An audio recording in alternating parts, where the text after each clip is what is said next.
I guess we will need a recap. I think we're gonna need a recap. I remember everything about the fight, and You don't remember the twerking dragon? remember the fucking dragon. Is Yeah, you guys made friends with a dragon. You don't remember? You saved her eggs.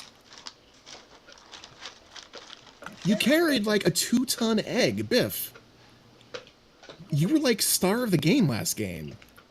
no, You I hauled an wasn't. egg over valleys and fields over boiling lava. Okay, and now you're earned- just fucking with me, and I am fucking with you. Take notes. I'm only gonna harangue you a little bit. Party I'm left. gonna stop haranguing you now. Last week. So, let me know when we're ready to go. I'm Yeah, good. it'll be just a second. Okay. In that case, mini recap. Biff. During combat, Bones used one of her new bardly abilities to cast the spell, Greater Image, I think? Yes, okay. That's all you had to say. Major image. Fucking asshole. Major Image. I'm sorry, I am an asshole. I In get John's this when I defense, drink he did Monster. change the token icon after he left the session I last. did change the icon, you're right.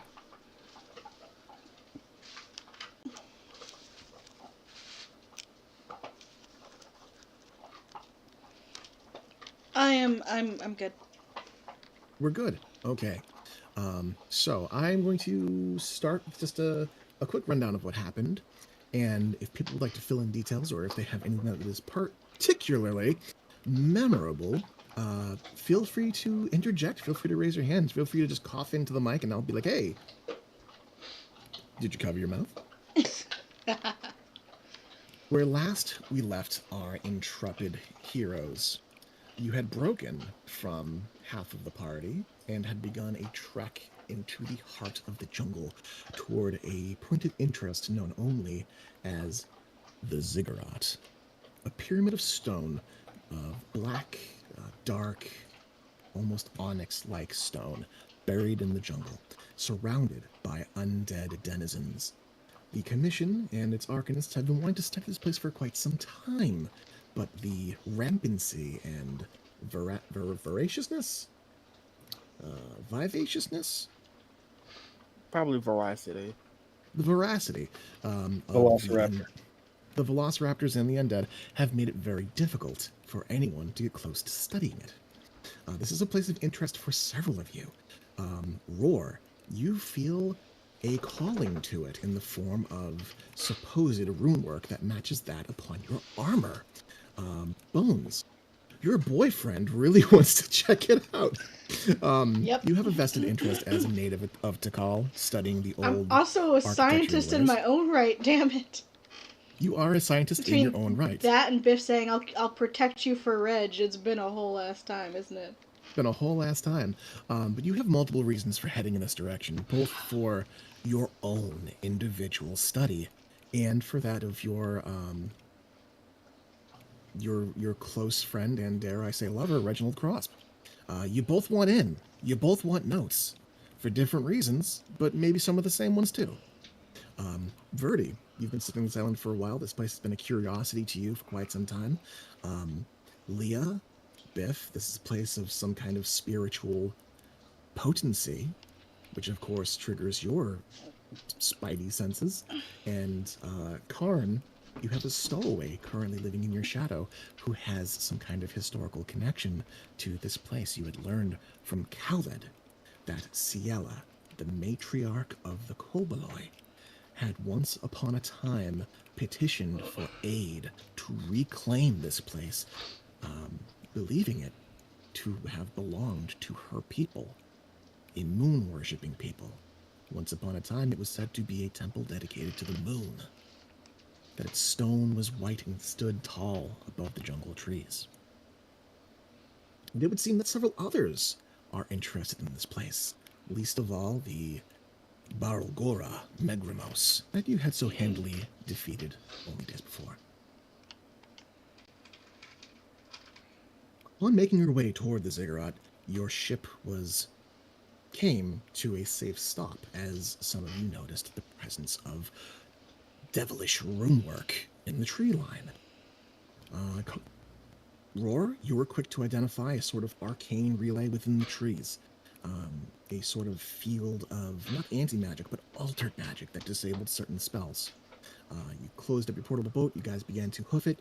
You met with a imp who had interest in getting into the ziggurat, turned down their offer for quick and easy entry, and made it on foot deeper into the woods.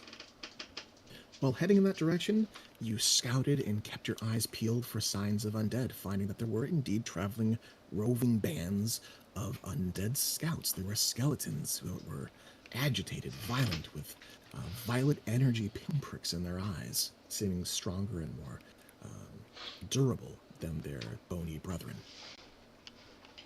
As you approached the location, maybe 4 hours away, just before sunset, at that halfway point, you decided to perhaps make camp, take a break, and look about.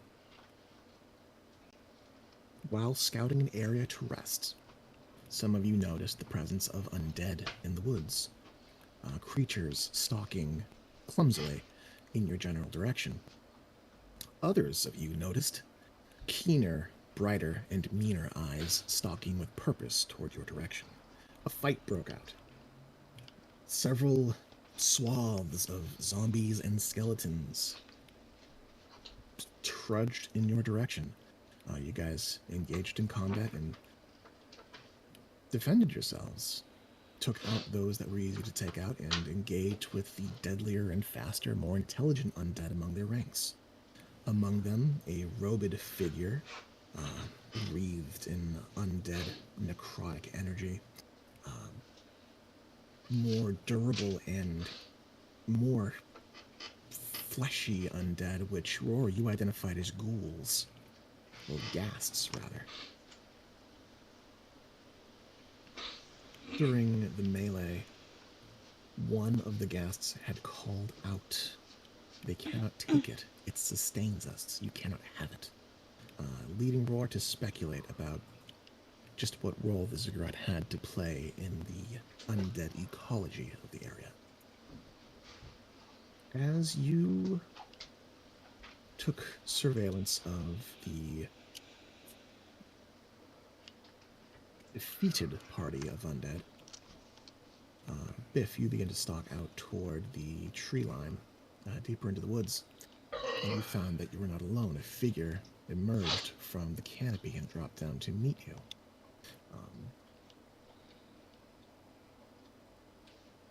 She asked if you were responsible for the undead that had been laid to waste, and addressed you as adventurers. Adventurers that she had need of.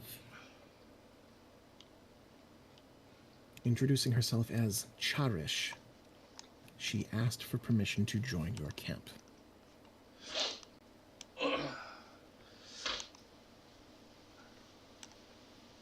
Yes.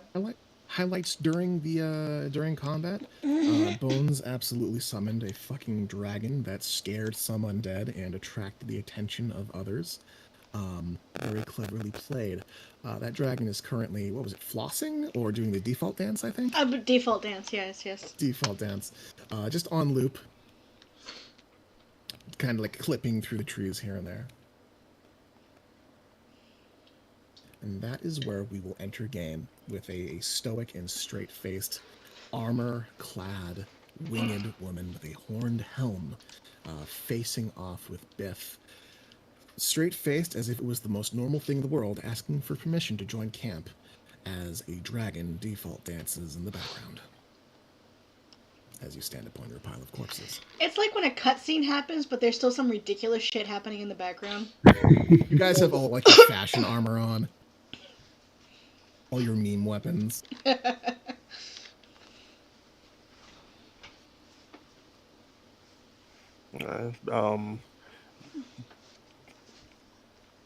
Well, she already asked for permission, and Biff turns to the rest of the party. They had already removed the uh, he had tried to be subtle and ask who this person was, what they wanted, and I think it was Bones who was like, "Yep, that's us." Well, I think like literally everybody was like, "Yeah, Literally it's us." everyone. Literally everyone. So Literally. so Biff just kind of like waved his hand to the rest of the group to lead her on. All right. So as you gesture toward the group, she walks, and you see her weapons are sheathed. Her hands are at her sides. But what's your? Roll me just a quick insight check. All right.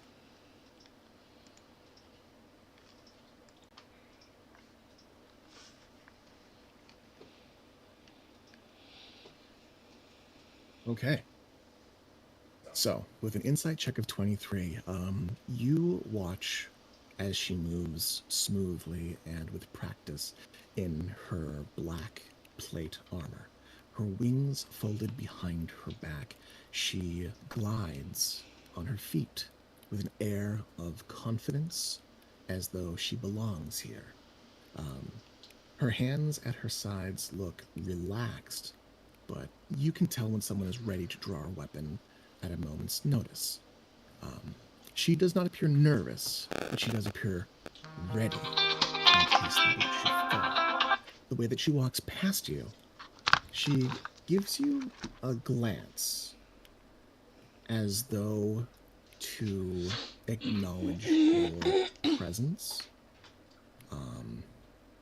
It's basically a soldier seeing another soldier, or a warrior seeing another warrior.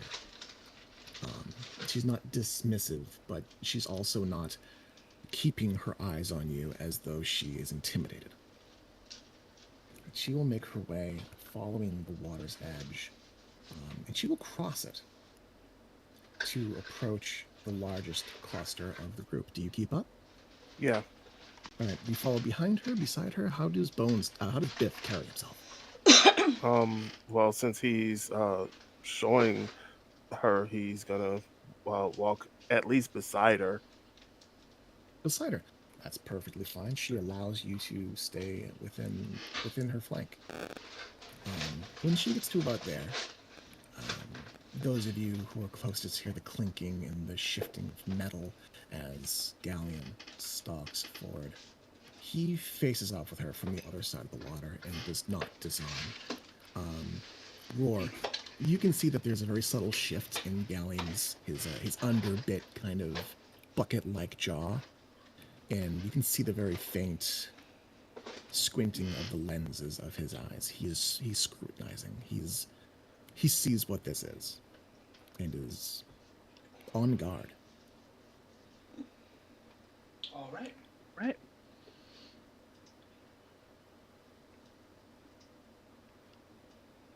She looks about the group. I'm kind of squatting down over here and just taking a breather. In this moment of quiet, may I ask, what brings you to this part of the jungle? Not many come here.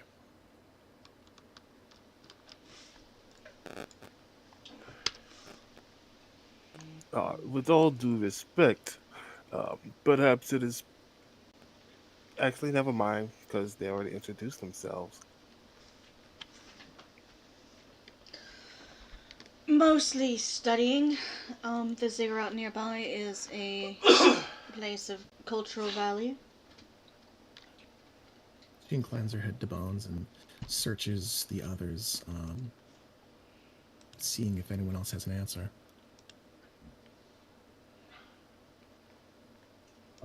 I Mitch, get I cut you off a moment. kind of agreeing with Bones. I was going to ask Mitch if you had something else that you were doing with Congress. I realized I cut you off a moment ago. Oh, he was kind of squatting down and taking a breath because he got walloped a little bit, but he's going to stand up using his spear to support himself and kind of take stock of this newcomer, giving a thumbs up to agree with Bones.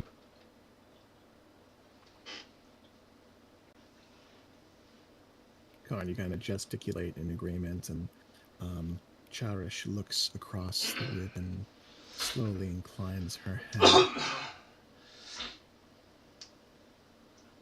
Black Ziggurat. This place is known to me. I also have a vested interest in the place. She looks about the small mountain of corpses. But you are not typical scholars. Do you mean to gain entrance to it?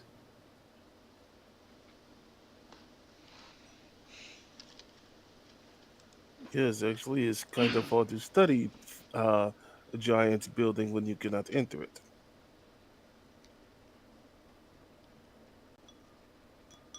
She glances at you, Biff.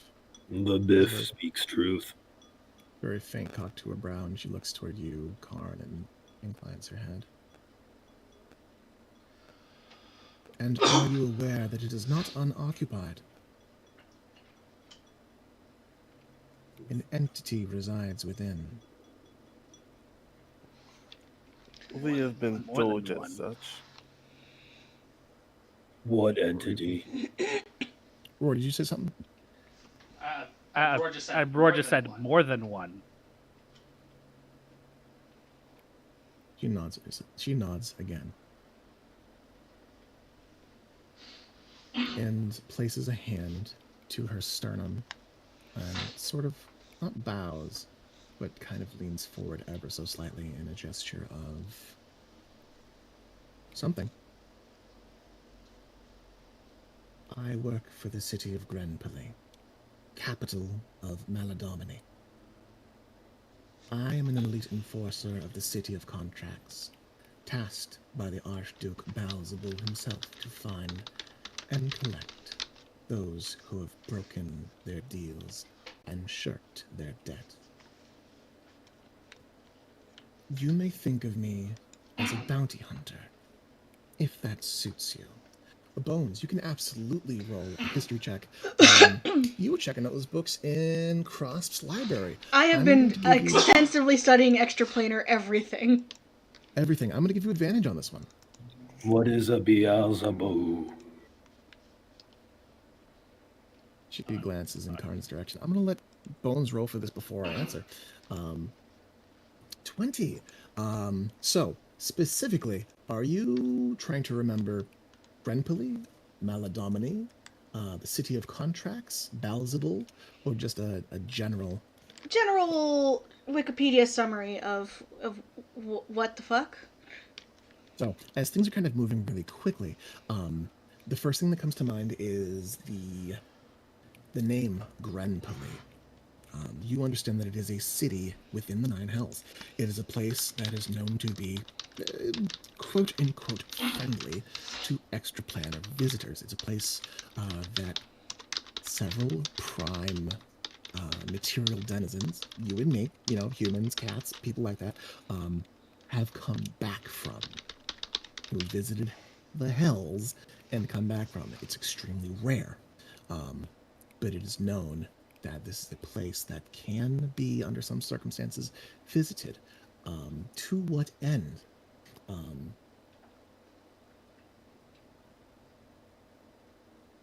The city is known to be a place of law, of the studying of contracts. Certain magics revolve very tightly to that kind of magic, to that kind of deal brokering. Maladomini is the plane that Grenpoli finds itself upon. There are many different places within it, many different cities, but Grenpoli is sort of like a capital there.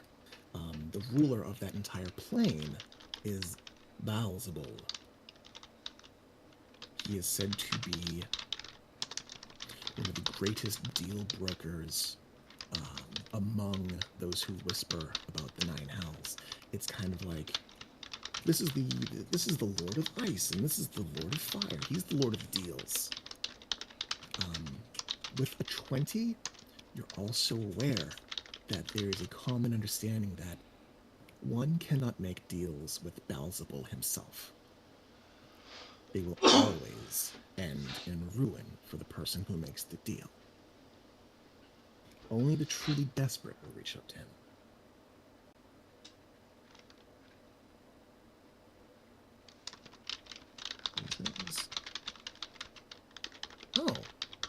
to be a 16 character. Sorry, just making notes. No worries. Found a bug. We'll fix that bug later, though.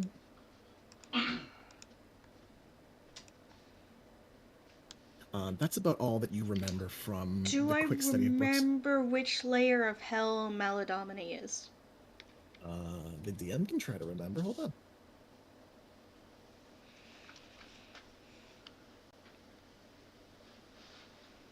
With a 20, yeah, this is basic cosmology, so you remember it is the 7th layer. It's pretty deep down there. Is that one of the cold layers of hell or the warm ones?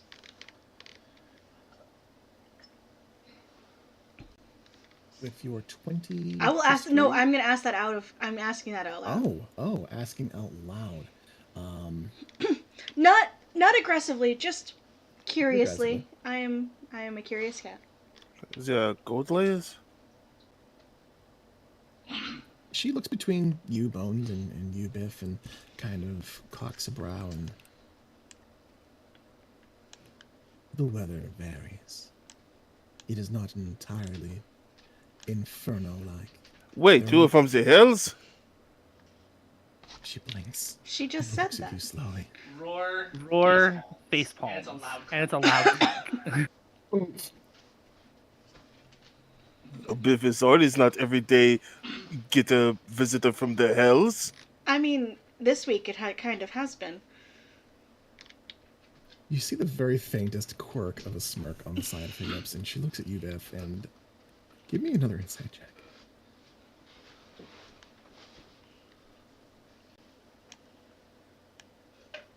She gives you like a size up, but it's not like I want to fight you size up. She looks you up and down very, very briefly. It's a very, very faint flick of the eyes. You believe that she is amused in some way by this entire interaction. Her stoic and business-like demeanor has cracked ever so slightly from this. And she nods her head. Yes, if there were any veils of uncertainty, I am from the hills. So are you after the imp? Or are you after what the imp is after? She looks at you, Roar, and kind of like side-eyes you.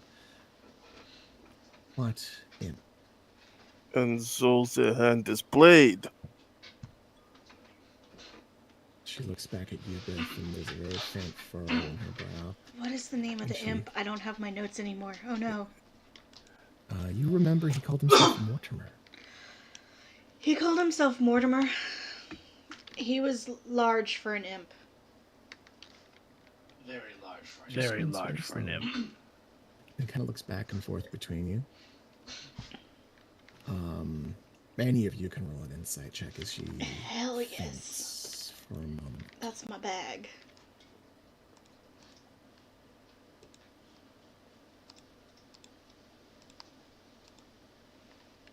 Oof. 16. That's awful. Leah, what the hell are you doing? Not paying attention. Being in the back of the bus. Leah's in the back of the bus trying to hear with her pointy ears just what's going on. Insight, so it looks like Roar and Biff have both gotten above a 20.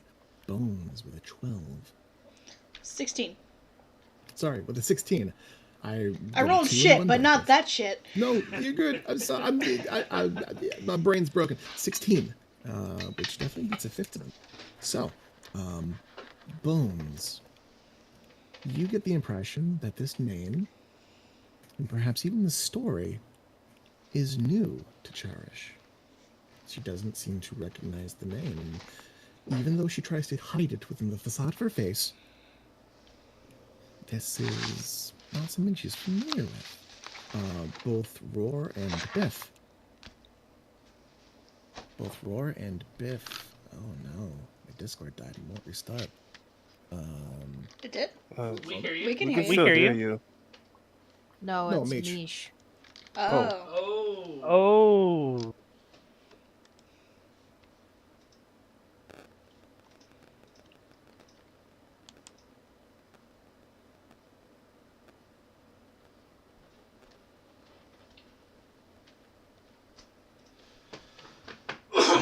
give him a second to come back.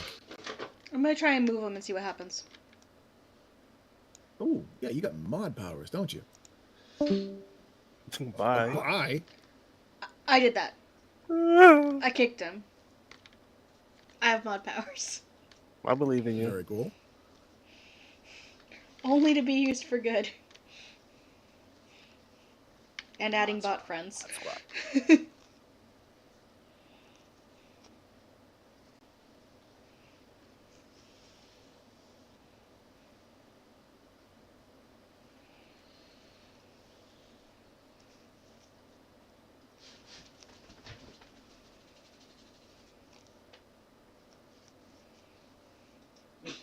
Okay, well, that, If you're dragging the map around or scroll or zooming in or out, and someone like posts an OC, it like ganks up your screen.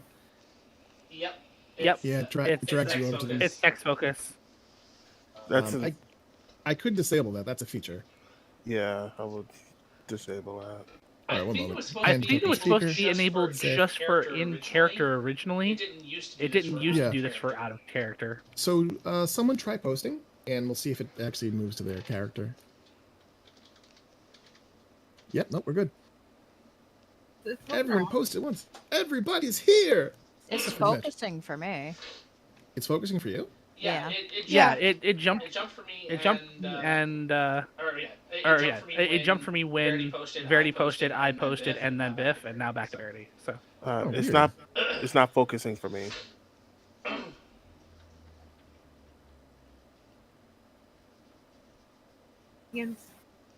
Oh, well, let me try syncing settings. Oh yeah. oh yeah, I will just hit yes yes without thinking about that.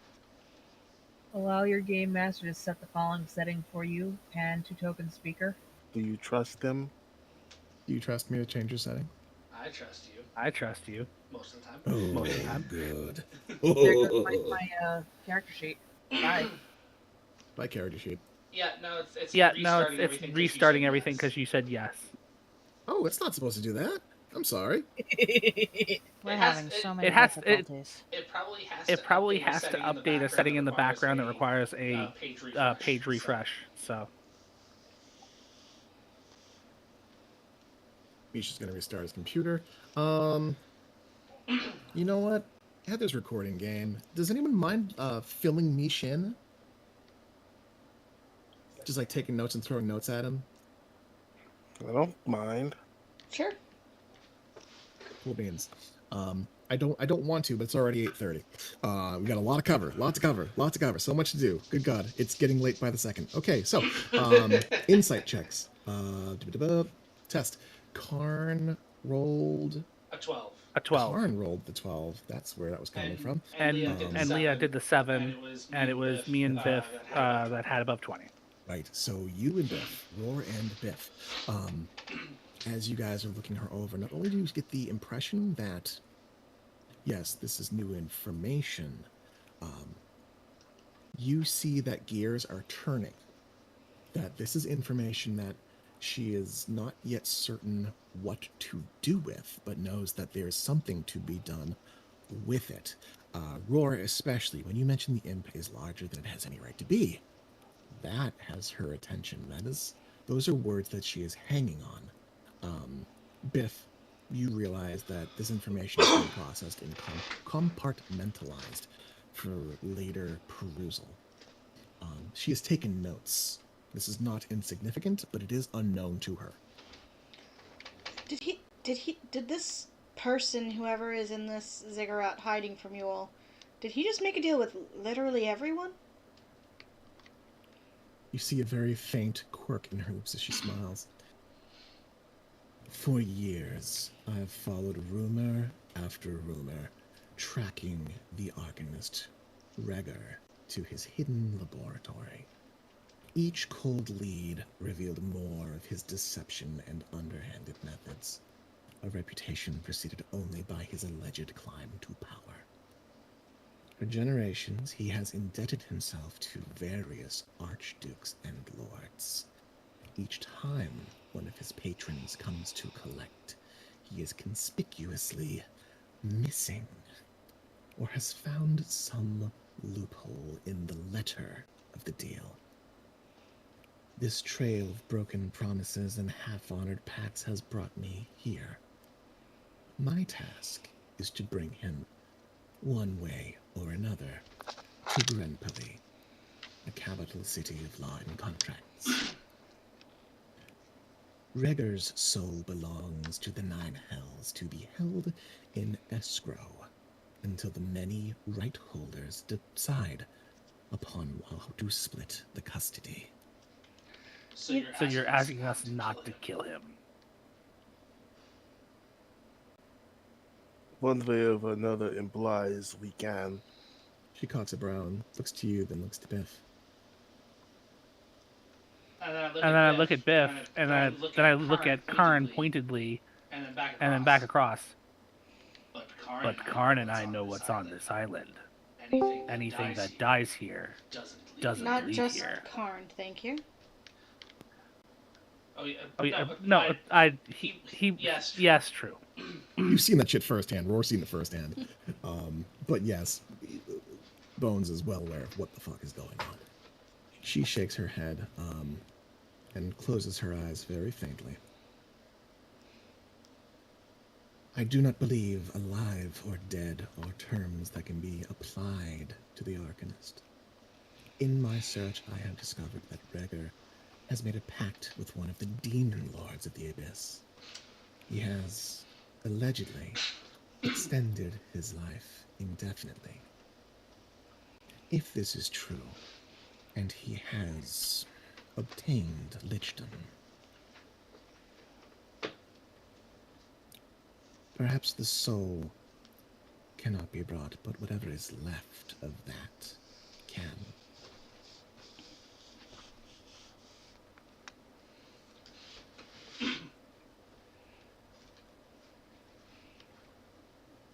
Biff assumes that devils in the such would have the ability to recover the soul. He kinds of shrugs because learning about undead and all of that is new to him. She lifts a hand. The soul, phylactery, primal essentia. Either or. I will bring something back. She kind of gestures out toward your group. Whether you intend to destroy him is entirely up to you. You know what this reminds me of? When I was back on our scene and my family would talk about bankruptcy court. She cocks a brow and looks to you, and you see there's this dawning realization, and she inclines her head. That is an apt analogy. Currently, Till Reger has nowhere left to hide. His laboratory, however, is fortified and protected by extraplanar incursion. She gestures to herself with a bit of a flourish. Only those fiends still under a former contract, a union of infernal craftspersons, can remain within the walls. Their contract, too, has been extended beyond the intended duration, thanks to Till's bad brokering. They cannot act against him, but do not mistake this for loyalty. I would impose upon you all a request. It would seem that our intentions align.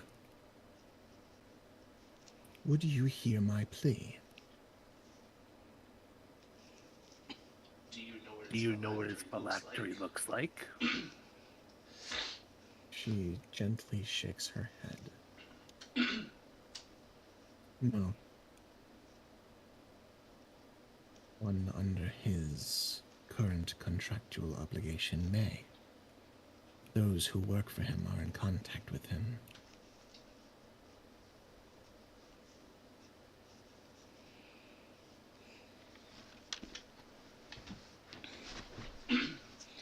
Well, you're doing a very good job of pleading your case. Why don't we had planned on stopping for some sort of dinner situation? Why don't we stop for some sort of dinner situation? Yes, in a place that is perhaps not full of corpses.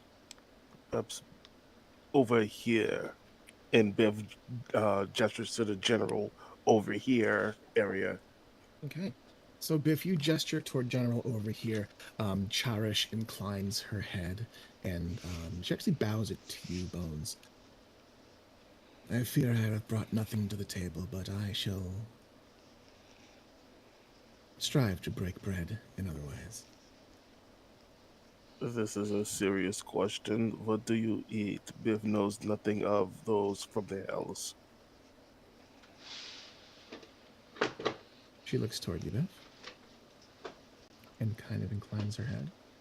And as you gesture and kind of move into the direction that you had planned to break bread and have dinner away from some of the corpses, she kind of sidles up a little bit closer to you, and there's a gentle shrug on her shoulders. Typically, those from the abyss do not eat if they do not want to. There are many delicacies, foods of pleasure to be found in the night owls. The seventh layer has a carnival of sorts where the pleasures of the flesh are indulged in. Food, wine, fatty grilled meat, and bread softer than you could imagine. And she kind of just prowls off one by one with these various foodstuffs, describing, spices that are reminiscent of perhaps like a curry to you, of chefs that have spent, millennia upon millennia preparing all manner of food, whether they were, a rare beast or even sentient creature in some cases. And as she explains, you learn and gain the understanding that fiends of all kinds need not eat, breathe, or sleep. While she is on the surface, she has done only what she chooses to do in terms of those activities. So, as you guys gather together and prepare to break and take your short rest finally, corpses are kind of strewn about. I'm assuming you guys move them away, Yeah. kind of drag them off. I'm gonna So summon my unseen servant, and my unseen servant is gonna do some work to make everything nice for us. Do you just drag? I'm pretty sure we made a statement about clearing the dead and salting them or whatever we need to do to make sure they probably don't get back up again. Yeah, Roar's gonna burn them. Okay. As you guys mentioned what to do with the dead, and Roar, you proceed to prepare to burn them. It is actually Galleon who approaches you and places a hand upon your shoulder. Though Galleon agrees that burning bodies is best way to make sure they do not come back, perhaps he's not the most discreet. And he lifts from his from his hip, a flask with the symbol of the Maker God Moradin. The liquid inside of this clear bottle is pristine and sparkles faintly. Brought holy water. Gillian can take care of this if you want to keep eye on. He kind of gestures at Cherish, who's been buddying up a little bit too close for his comfort to Biff. Unless you would like to stay and douse bodies. I nod and flex my right hand, which makes us like as a partial Eldritch Blast dissipates from it. I think I can do that. Yeah. Roar is locked and loaded. There's a the clip is full. There's one in the barrel. Other words that I'm butchering, and euphemisms I barely know. So I'm just gonna gather you guys over there. This takes the better course of, say, like a half hour. All the bodies are gathered. Galleon goes about and sprinkles holy water upon the dead, and he appears to be reciting some kind of, not a hymn, but there are words of power that he is gesticulating and saying some form of ceremony is being had to prevent these things from coming back from the dead. While a camp is being made, what is everyone else doing?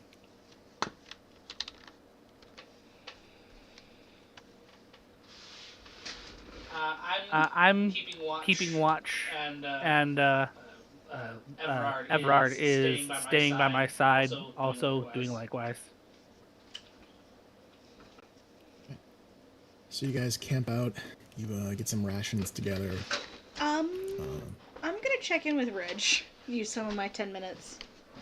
Okay. So as you attempt to use the amulet, there's a flicker, and you begin to speak. The light is very faintly flickering, almost like before it had been like a torch. Now it is like a candle. Damn, bad signal. Cell phone service out here. You can attempt to speak. I will attempt. I don't think I could try and soup this up with anything. Yeah, I'm just gonna give him a very quick, that the ziggurat has someone in it called a Reger? Heather is probably misremembering that. Bones wouldn't. You got it. Who is... Reger is the name you were given, and Cherish has clarified that it is Till Reger. Tylregor. Okay. Till Reger is in it. He is very likely a lich. He has made several deals with a lot of demons, and basically is going to the equivalent. We have had several people approach us, several demons. Devils? Devils or demons? Devils. Devils. Several devils approach us about basically dragging his ass to soul version of bankruptcy court.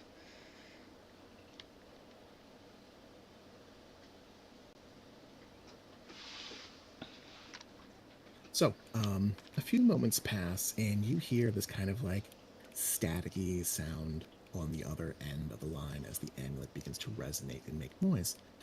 As Crosp's voice comes in, it is chipped, it is stilted, and there are bits and pieces missing.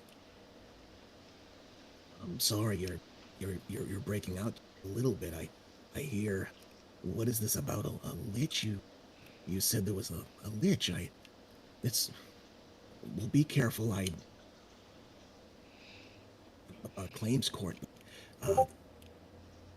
I'm going to reach out to Fleming, and maybe Fleming understands what this regular person is. Keep your wits about you. God, this is awful. This connection is so bad. I don't understand what... Half the words come in. Yeah. Half the words do not. But you suss out that he's going to reach out to Fleming and ask him questions about maybe he knows what this regular person is. Did I hear any of that?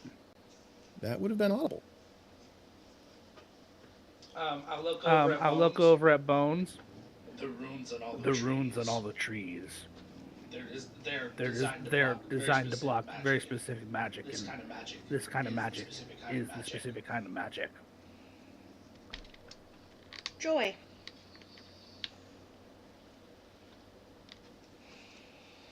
So, Bones, you get that some of the information's getting out. Some information may come back.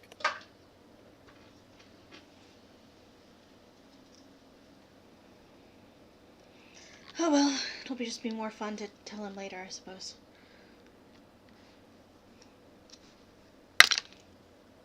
I guess my unseen servant will make lunch, dinner. Unseen servant makes dinner. Yeah, so rations are kind of like set up neatly on nice little plates, and it's kind of like a charcuterie spread of like dried fruit and dried meat and what you guys have on hand. It's presented nicely. The unseen servant has got a little touch of class to them. Doing his best. He's doing his best. Doing his best with what he's got. Absolutely.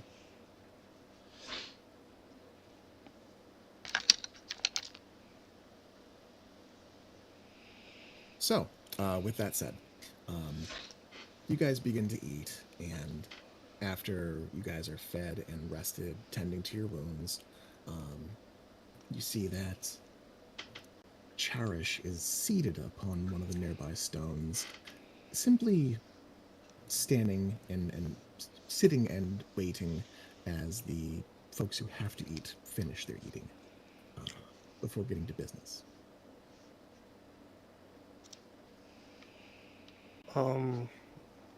Probably was already done.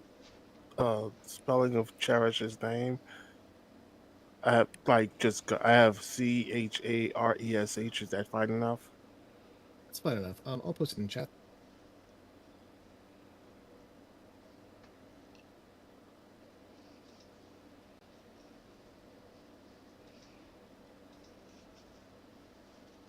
After the larger discussion with Cherish, Karn has been kind of like just watching everyone, and he's going to kind of head over to Gallium. You trudge on over toward Gallium's direction. You see that he has gathered upon the bodies, and he's inspecting them. He's looking them over, studying them, the remains of the bones, the skin and flesh on the guests. As you approach the bodies, you do find that they are something missing from them. They no longer look like the corpses of the undead, but just broken things. As though whatever magic had animated them is well and truly gone. If it looks like he's moving them, I'm going to help as I just kind of speak out to him. The Gallium seemed uncertain about the Cherish. Looks at you and squints to look at Cherish, and you see his lenses squint even further. There is old saying, the devil you know, and the devil you do not know. Gallium does not know any of these devils.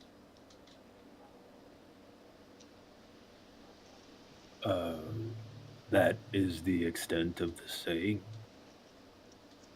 There is more to saying that is more like a folk thing. Yet, he kind of gestures, and Gallium thinks he knows what Cherish is. We do not want to say can be trusted, but she is looking like soldier. Perhaps will stick to word. Perhaps is not as sneaky as other devils, but would be hesitant to broker deal with.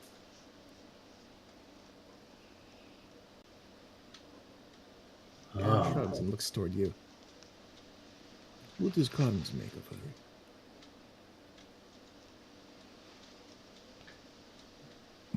Since I just got in, could I do kind of a retroactive insight check to see how much sure. of Cherish's story Karn buys into?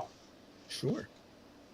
Do you have anything that you might no, I don't think you have any background modifier, so yeah, just a straight insight check. 22. Oh, that's good. Okay. Roll me a quick D100. Yeah. I was going to say maybe Karn's background can leverage that. I don't have my real dice out. Okay, D100. 7. God damn it. I always roll low on these. There is a very faint and hazy. It's not a memory. It's like an instinct as you look this creature over, and as you've been mulling her over and chewing the story that she's given you. The idea of leaving where you're from, leaving the deep below, the underground, leaving your sanctum and your fortress to find something that has escaped, to find something that is threatened or done wrong to you, yours, or the one that you work for.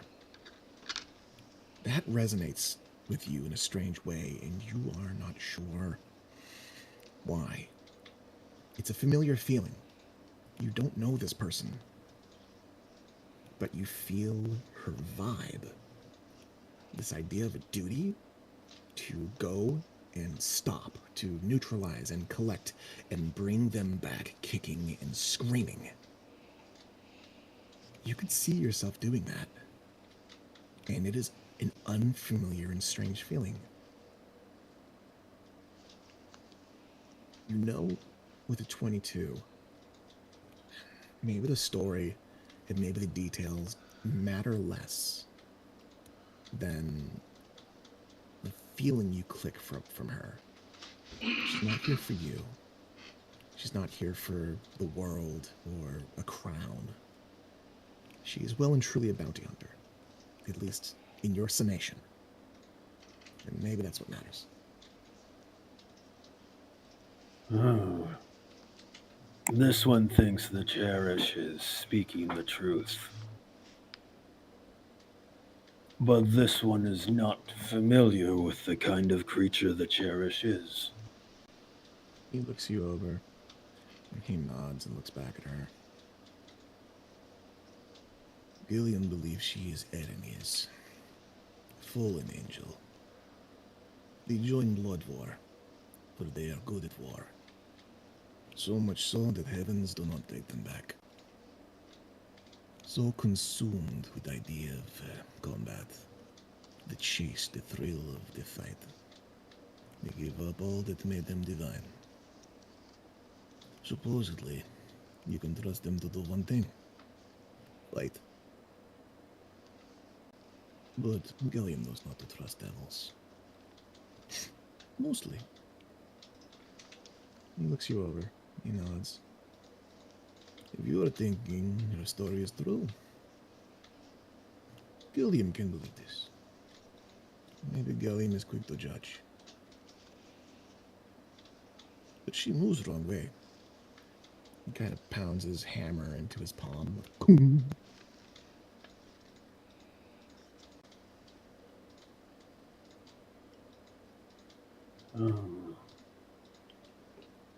They pursued their duty until it consumed them. He nods. Less duty, more drive. Gods say, go out and fight a war, come back home when you are done. They decide, war is not over. I keep fighting until no more wars are left. And then they go down to find more wars elsewhere. Always wars to be fought in my nose. They find purpose. They feed the beast and become it.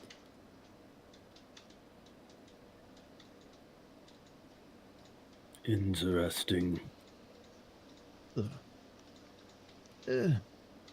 Fahrenheit.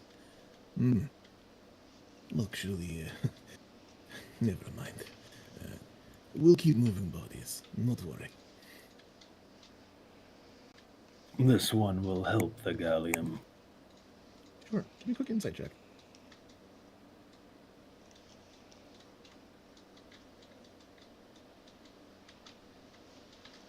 $15. Gallium's an easy read. That last interaction, something was a little bit off. He's holding back something as he begins to move the bodies, and his mood kind of shifts back to a sort of plucky, kind of dopey, gonna move the bodies kind of mood. And as you help, he just kind of brushes off whatever it was he was going to ask. No, I'm gonna chase that. After moving a few bodies and seeing him still kind of hem and haw, and then start to move into the more jolly atmosphere, more jolly persona, I'm gonna kind of cock my head a little bit at him.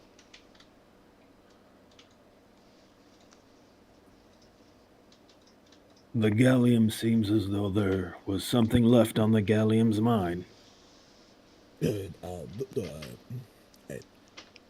Well, and he kind of like drops one of the bodies with a heavy thud. Its brains splatter across the ground, and he seems nonplussed about it. Well, bit of a... He scratches the back of his neck, though you know he doesn't need to. Well, William thought to ask question about Karn, but second thoughts, perhaps it is too personal and sensitive, and we are not the best of friends for Gallium to be asking questions.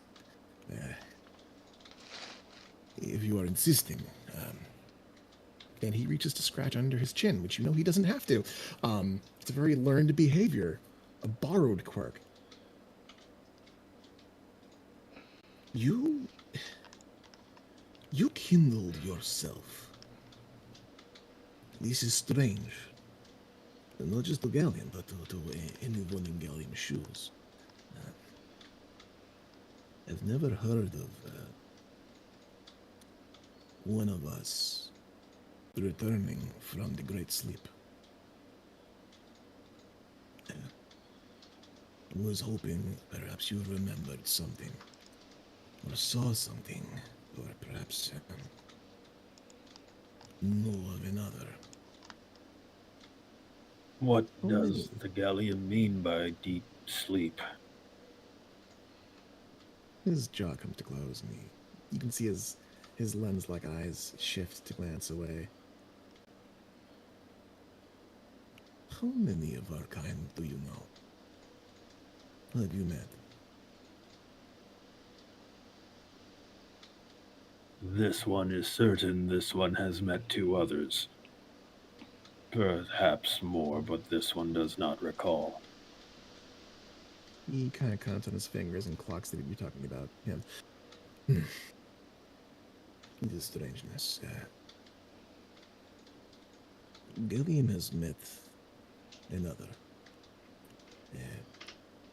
She was in good condition. Preserved, actually. Her shape was different. He gestures to you, kind of. Intact, like you, but shinier, newer. She wore a ring upon one of her fingers. When Gillian found her, she was like a doll, unmoving, unliving. He took the ring, and she awoke. She told Gallium it was his ring that made her sleep. She did not know of the happenings on the surface, of the time, the now. She knew of old things. She was scared of something. Whatever made her sleep, or whoever made her sleep. We were once all awake. What happened to make us need to be rekindled? What put our fire out? Gilliam wonders this. Where the Warforged with the ring had gone, what she does now, and what she knew.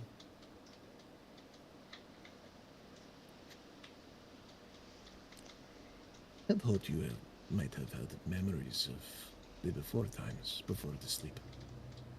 But it seems we are in the same boat, friend. I hope you find who you are. Perhaps who you were.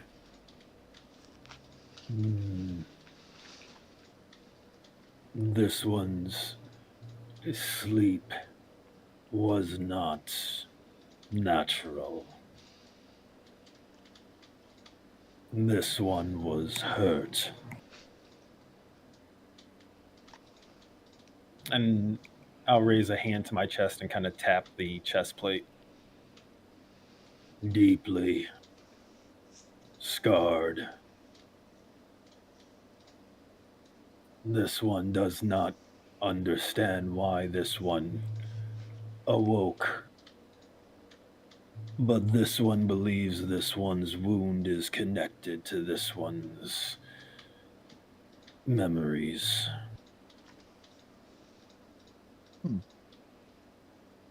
It could be. It could be possible. Perhaps gods had reason to bring you back. Or maybe you're just tough. I am Karn. You are. And he goes back to dragon bodies. Do you hang out and just Back to shoot helping the him. shit? Okay, cool. Yeah. So you hang out with Gallium, you continue to shoot the shit and move bodies around. Gallium kind of ponders here and there, mentions, other Warforged, and it's all a similar story. Those who come back, they have personalities of their own, but they remember nothing of themselves. Karn is very interested in the stories of the other Warforged. Absolutely. So you spend time, you learn about your cousins, essentially.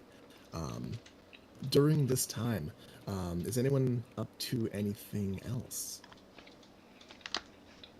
So we're just doing a short rest. Unless you guys choose to camp for the night, that would be a long rest, but you'd have to make camp. Just gauging how much time we might have because there's a lot of energy around, and Biff might sit down and meditate on it, see what he can see. You can meditate as part of your short rest. Yeah, he's gonna do that. Okay. So Biff, you kind of meditate before bread is broken and deals are made. Roar, I assume you're keeping eyes on Cherish. Is there anything that you're pursuing? Nope. Nope.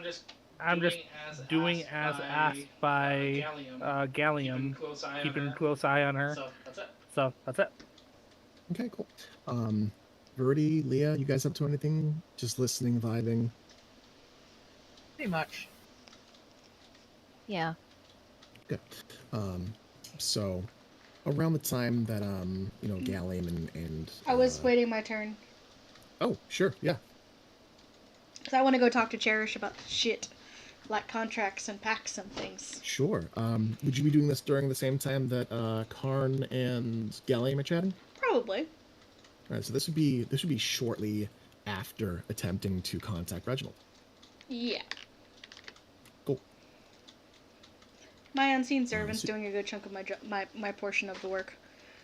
Absolutely. So you approach Charish. You find that she is still remaining upon her stone, seated. Her hands are kind of folded, fingers kind of steepled.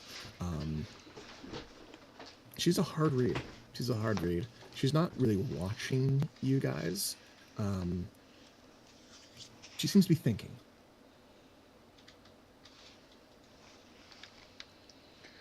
I'd be interested to know where your mind is out from one bounty hunter to another. And she looks at you and cocks a brow. She's going to roll an insight check.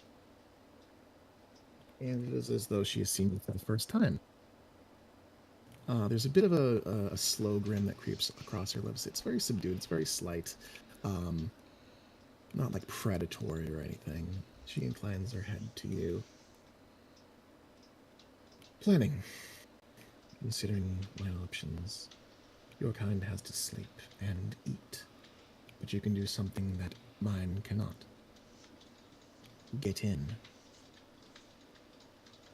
These are factors I intend to work around should you choose to help me.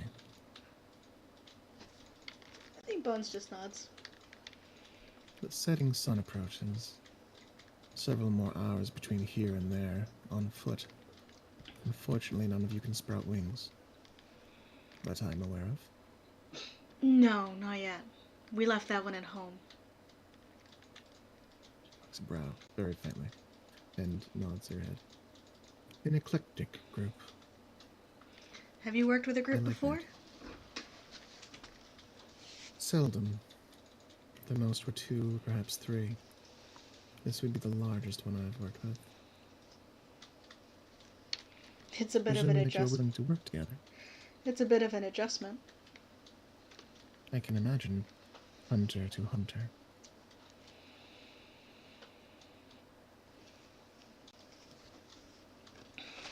So you're looking for the reliquary. The reliquary or the man himself. If I can bring him while he still breathes and moves, the reliquary will not matter. If he is slain, that complicates things. Only slightly. I can be quite persistent in my searches. A man as vain as he is would not leave it far from him. He is too paranoid, too proud. Be careful. I've hunted one of those before. Too vain, too proud. You underestimate your enemy, and they will fuck you badly. Not in a fun way.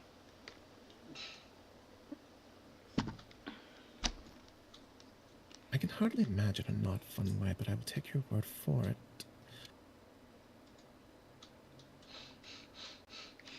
Burned down his The entire same- safe house, ruined my witness, and left me more or less just holding the bag with nothing to show for it. Metaphorical, I see. Yes, cold trails. This would not be the first time. I've run into a few of those while searching for him. Partners left as ashes disintegrated, nothing left but their boots. Laboratories left as scorched craters. He certainly knows how to pick up and move. So this isn't his only hidey hole. It is his final hidey hole. He cannot step outside of his current laboratory. There are too many contracts that bind him to the blood war. If he reneges upon his deal with one moment.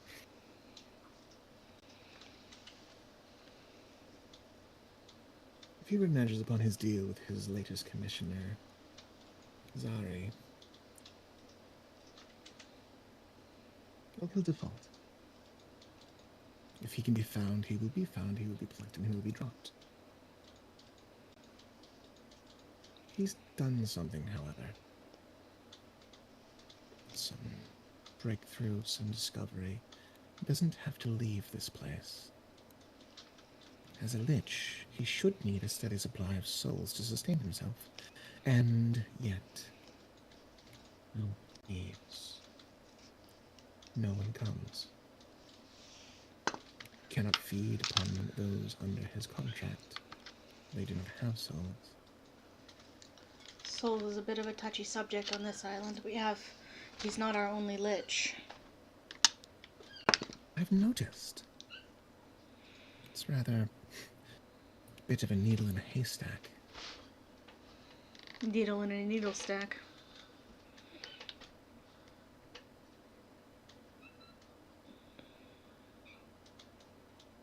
The other one is a Sararak. At least one of the other ones is a Sararak. He glances in your direction and watches you for several long minutes. I have heard A Cambion. She inclines her head. His name is known. According to some, he laid waste to a city here.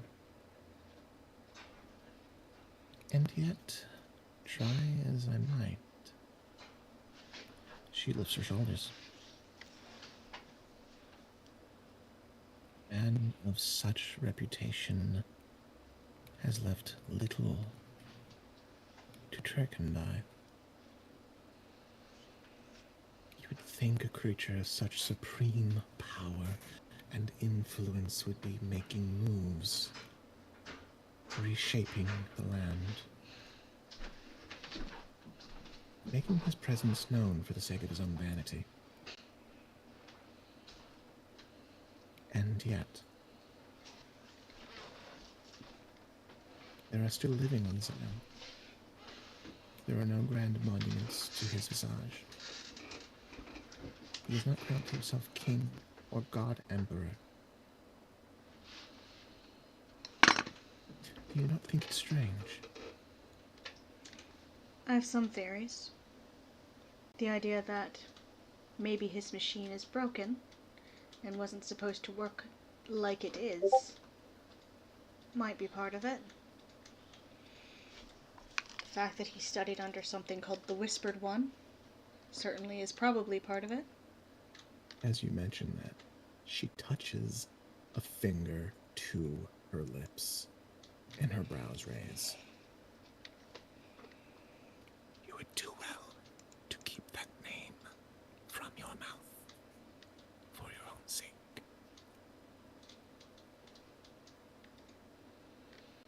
Noted. And Bones says that genuinely, like, good advice from. And you see, there's not malice in her eyes, but just a sort of concern. Mm-hmm.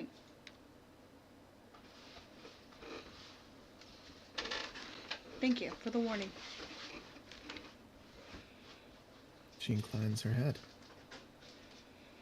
Theories, hearsay. There are truths yet to be uncovered, but he is not my man. She's going to look you over and real quick insight check.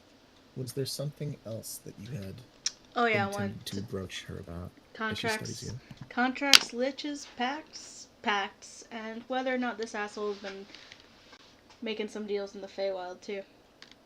So she watches you and she gives you this look as though there's more to talk about. You get this impression from her as she studies you.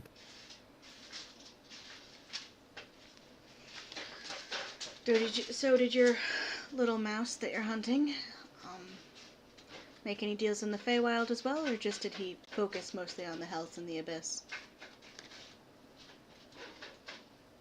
She smiles slightly. Several of the higher-ranking lords within the Hells, and a number of the dukes. It was not until recently that it was discovered he had made deals with one of the demon princes. Many who approach Lichdom make their way to Orcus. They seek the demon prince of undeath for the secrets of everlasting undeath. Lichdom. The true methods, the true pathways, the right way to attain immortality has been lost to time. Orcus has the next best thing. Like off the flame, the Fluctan.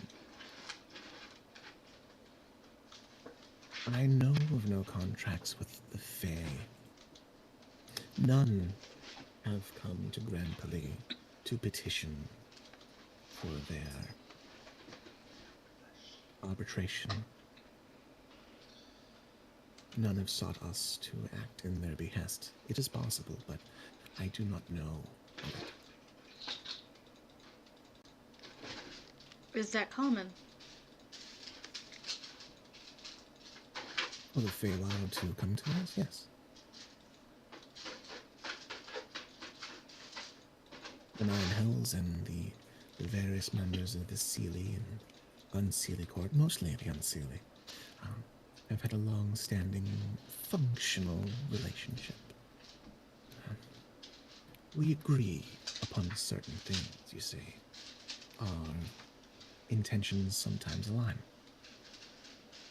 They have their own methods of executing contracts, making deals, and getting their men. But occasionally, we work together.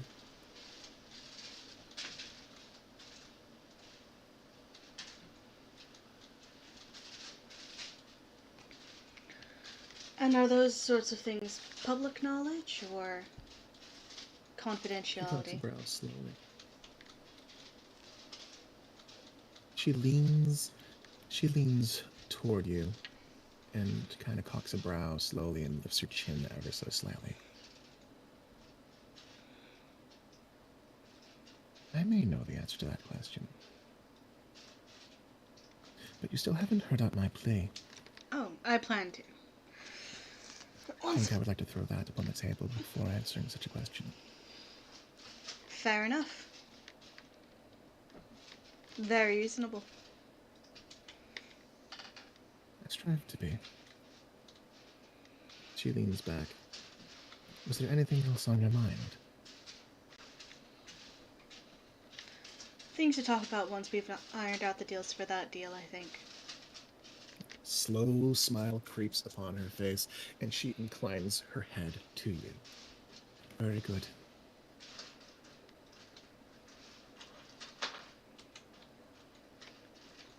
Okay. So as you continue to interview Cherish and get a feel for the Nine Hells and her place in all of this, Biff, you had mentioned you wanted to meditate You can, let's see, if you're looking for a place of power, you know, of course, that the ziggurat is nearby. Is there anything specific that you're trying to suss out spiritually within the air? Not really. It's just, I guess, just trying to get a feel for things. Maybe perhaps once seeing the energy coming from Sharish, also seeing how active the energy is coming from the ziggurat. Now that they're so much closer.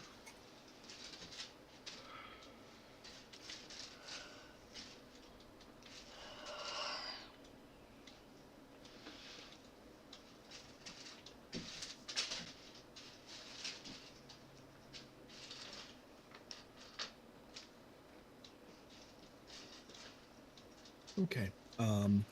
So, as you're meditating and getting a feel for things, you do realize that Charish is the wellspring of just fiery vitality and energy.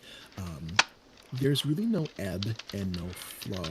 It's like a flame that is constantly being fed from below, like a fuel line. People kind of flicker, and their strength rises and lowers, depending on what they're doing, depending on what they're eating. She's just stable, constantly on. The energy that you feel from her is, it's not warm, it's like hot. It's not like a glow, it's like it's bracing. Not dissimilar from Forge Fire, but there's just this kind of violent and aggressive sensation from her. This is the first time you've felt something that is like from the Nine Hells. Yeah, exactly why he wanted to check up on that. It's definitely way different from a human. It's way different from Aramag. It's way different from the Baelnorn Liches. She does not suck. She's just a wellspring of power. Was there any other aspects you were looking to kind of just suss out and get a feel for? No, for her, that was about it. Like seeing what that energy looked like. Okay. And again, just like, you know, the areas. So the area itself, the world around you, there is a constant sensation of life being drawn away. Not like siphoned, but just like almost like sand being tossed on a flame. Something is preventing the full vitality of the world here, as though a blanket of counter and anti-life is blanketed very thin across all the living things in ground. You get the strongest sensation toward the ziggurat where you feel just, it's not like an empty void. It's like the power of life, but in reverse. Anti-life, if you could describe it as anything. It's like the spiritual equivalent of poison.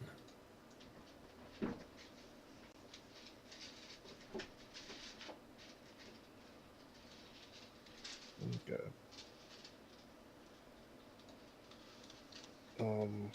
With that, are they? He would be able to tell like the nearest tree rune. Are they like pretty near explosive runes? You can't really sense the runes. You know they're nearby, but you don't really get any vibe from them. You can feel the power of, the trees nearby, the very faint, subtle life force that they give off. But from the runes, it's the arcane does not necessarily ping on your spiritual senses. Okay.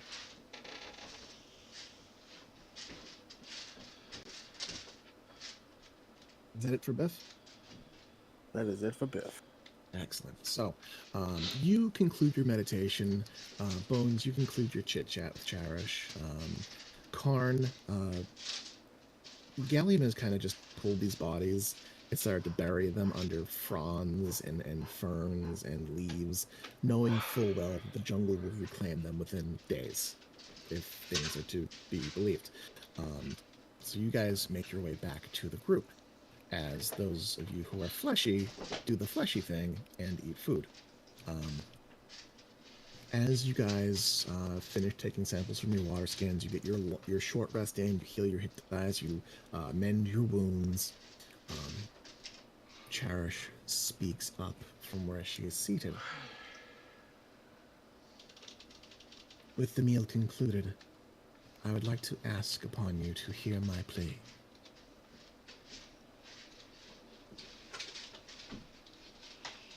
Of course. Go right ahead. Indeed.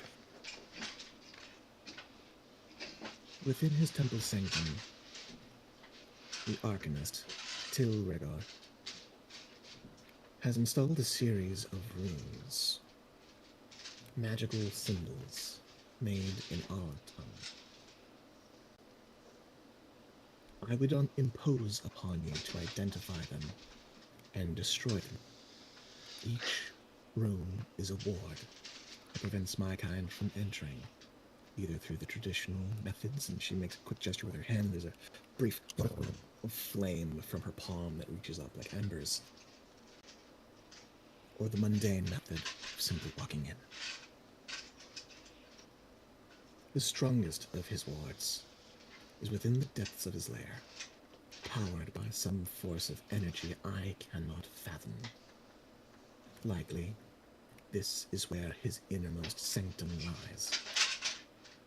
Should you destroy the strongest of his wards, I will call upon the will of the 9 lords to pierce through the remaining smaller wards in order to engage him. I ask not for you to fight him, or even thwart his plans, but to simply break the runes closest to his sanctum. Do this for me, and I offer the power invested in me by Maladomini and the Archduke Balzabul, for one time only, a favor within my power, whether it be as an ally in combat or the resources of the city of Grenpoli and its schools, courts, or record halls. This is offered free of the typical catches. She glances toward Galen.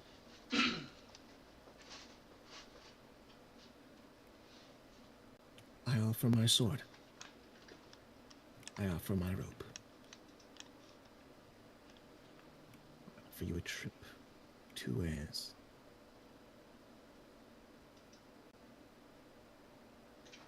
Biff blinks at that.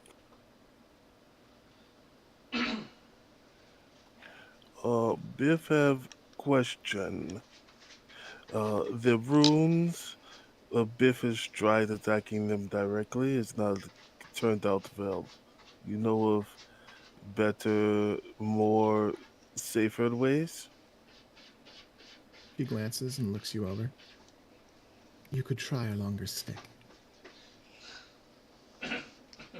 Perhaps spellcraft. She glances toward Verdi. You, tiefling. You bear the moonbow. It is magical, yes? Blessed by Selune? I believe so. She nods her head. Divine magic. One such option. Not a longer stick, but a more distant stick. That may suffice. One method of many. Out of curiosity, you mentioned divine magic. These runes are divine or Infernal. Biff nods. Our own magic turned against us. I know it is ironic.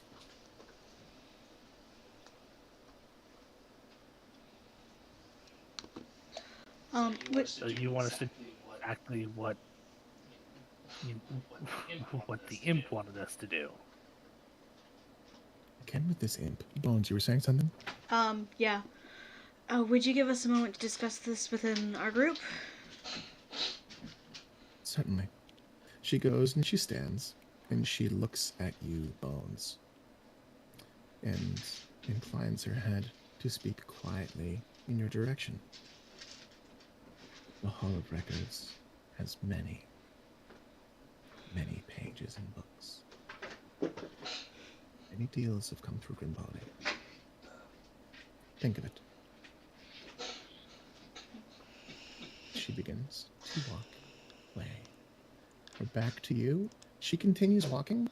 Biff, as you watch, it seems almost as though she's leaving you guys behind. But she stops after a while, suggesting that her range of hearing is quite far. Biff is just gonna assume that she can still hear them. But it's whatever. Look, I am not going to lie. My father is alive and in some very weird contract problems with the Fae. So a favor from her would be very, very useful for me. Cards on the table. I'm more inclined to give her a deal than I am the imp, because she's at least being honest about what she wants and the extent of what she wants. So, devil's advocate, if you will. I'm happy to play. I will openly declare myself that I am, in fact, the devil's advocate. Actually, it is Biff being, because what differently does she offer than a imp did not? He was, for what it was worth, seemed pretty upfront and forward about what he wishes. No, because he said he wanted us to destroy runes so he could go raiding for an item. He didn't say, I want the Lich because I want the Lich. He said, I want to go looking for stuff and things. We are also looking for stuff and things, so that made him competition. He wanted to rob Rigger blind. That. Biff nods. If these ones destroy the runes for the Cherish, would not the imp still rob Gregor blind?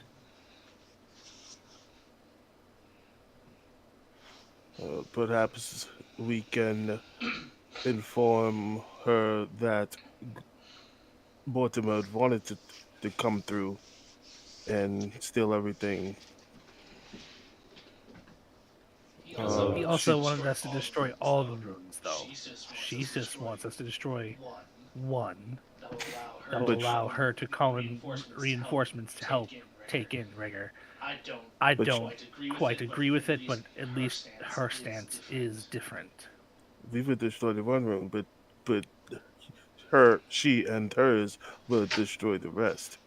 So either way, after we've breached in the sanctum, Mortimer and his can come through.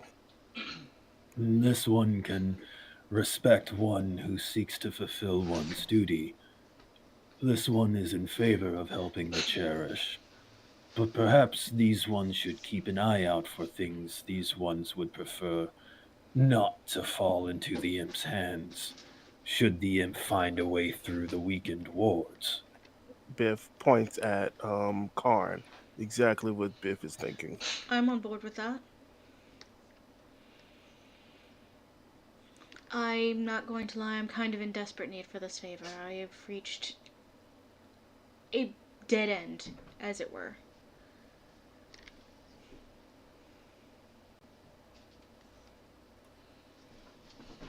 Biff looks Bones over, a kind of inscrutable look, and then just nods.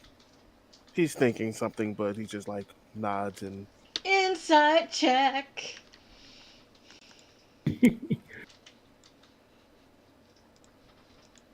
Karn also looks like he has something to say to Bones as well. Oof, nothing. Biff's a hard If read. only Biff was a criminal. Right? Biff is being oddly stoic. Weird. You're not sure if this is Biff or Luca right now. Who knows? This looks more like Who Luca. knows? Carm, were you saying something? Oh yeah. When there's a pause after while Bones is studying Biff, he's going to speak up. This one would like to ask the Bones a favor while these ones are in the temple. Not a deal, just a favor. What favor? This place was once a temple. I look towards my shadow, then back to Bones. The Koboloi sought assistance here. This one would like to know more about this place and its connection to the Koboloi, but this one is not good at searching such connections out. Yeah, happy to. That's in my wheelhouse. You I guys give roll Bones a investigation double checks for thumbs me. Huh? What? What was that? Sorry, I was being a douche. Can you guys roll investigation checks for me? Sure. As Karn. Don't actually roll investigation. I mean, Karn is asking you to functionally roll investigation for him because he's dog shit at it. Yeah. I thought you were cosplaying. Yeah, I was about to say, I've already got the button open. Sure, okay. Is the shadow Sorry, doing no, something sorry. funky? My brain is busted. No, Shadow's not doing anything funky. Karn, you get the impression that, like, as you mentioned Temple and search your shadow, like, there's like a impulse of a thumbs up in the back of your mind, but beyond that, Rua does not manifest. Yeah. It's too bright out. Honestly, I'm happy to do that. I give Bones a double thumbs up. I'm trying this new thing where I just tell you guys my exact motivations and why I want the thing, and the reason is because I need access to their records so I could possibly find a way for my father to get out of this contract with his fae captor. It is very gnome-like quality. Baba hates that quality, but Gallium finds it endearing. You are to be making a deal with this cherish then, yeah? I want the group to be on board with it. I would prefer... I am firmly in the yes column and openly advocating that we do make this deal, yes. She is not asking for a soul. Not asking you to fight beside her either. It's a very finite deal, too. It's not anything like, can you help me? And it's very finite. He nods and scratches the back of his head. Doesn't seem very tricky. The Mortimer character felt trickier. Like he was gonna pull some bullshit. This one... bounty hunter to bounty hunter. I feel like I understand her more. I'm wishing Spriggan was here. But Molly, she was quite tricky. Very tricky. She knew her way around making agreements and lying well. What is a Spriggan and a Molly? One is small and one is tall. Gideon, he pounds his chest, will support this decision and be there if you are fall.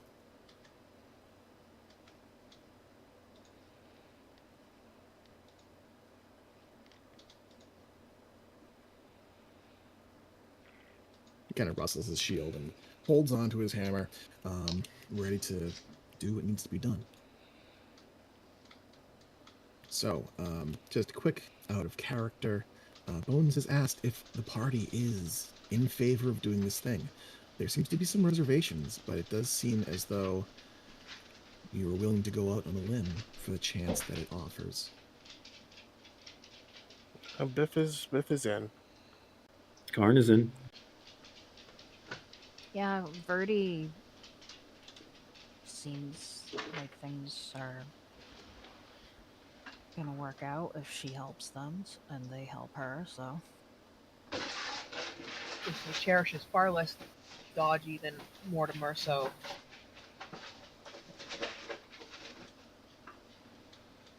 Okay. So some time passes, you guys come to an agreement. Quick Out of character question. You have a chance to broker a deal with a creature that you know will follow the letter of the agreement. She is asking you to find Tilregger's sanctum, find the strongest wards, which she suspects is near some kind of source of power, and to disable them, either with divine magic, with a hammer, or a really long stick. This she asks of you in exchange of one of several boons. She will join you in combat sometime down the line, free of charge. Or she will take you to the Nine Hells, to Grenpoli, without the typical catches that are involved. A two-way trip. You can visit, you can leave. Presumably, you would be under some form of protection by Cherish. Are there alterations to the deal that you would consider? Yes, Bones would like to add that Crosp can go with them to Grenpoli because if she's gonna be researching a Hall of Records, she wants a fucking librarian. +1. I have to check something real quick. So as you discuss that, everyone think about if there's something else you want to add. A contingency, a protection clause. What happens Yeah. if you die? That's up for you guys to decide. I have to check spell. We get to go at a time of our choosing. Safe passage to and from, and protection while in the city, something to that extent. What type of protection?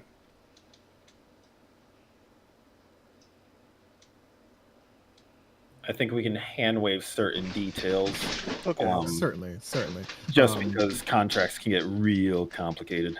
They can get real complicated, but I'll say that you guys do take the time to draw up a verbal agreement, or a written one if you choose to. I ain't writing that shit, though. We'll say that you guys cover your bases. So the things that you are covering is that you have protection, two-way travel. You can bring a person of your choosing. You can go at a time of your choosing, and return at a time of your choosing, because that's also important. Yes. Yes. Do we want to work in a lookout for outside influences, aka Mortimer, after the wards are down? Do you warn her of his presence and intentions? Yes. Yes. Excellent. We just restarted the blood war right onto call. Right there. That whole sentence. It is. Okay, so you guys are really clever. That's the DM shutting down an NPC pack. Mitch, I never shut down NPC paths. I just make them more interesting. So, So I know there's one thing that Roar would be loath to not want to ask for, and that is the secret on how to make more Warforged. How to rekindle his kind from scratch. Would they have access to that?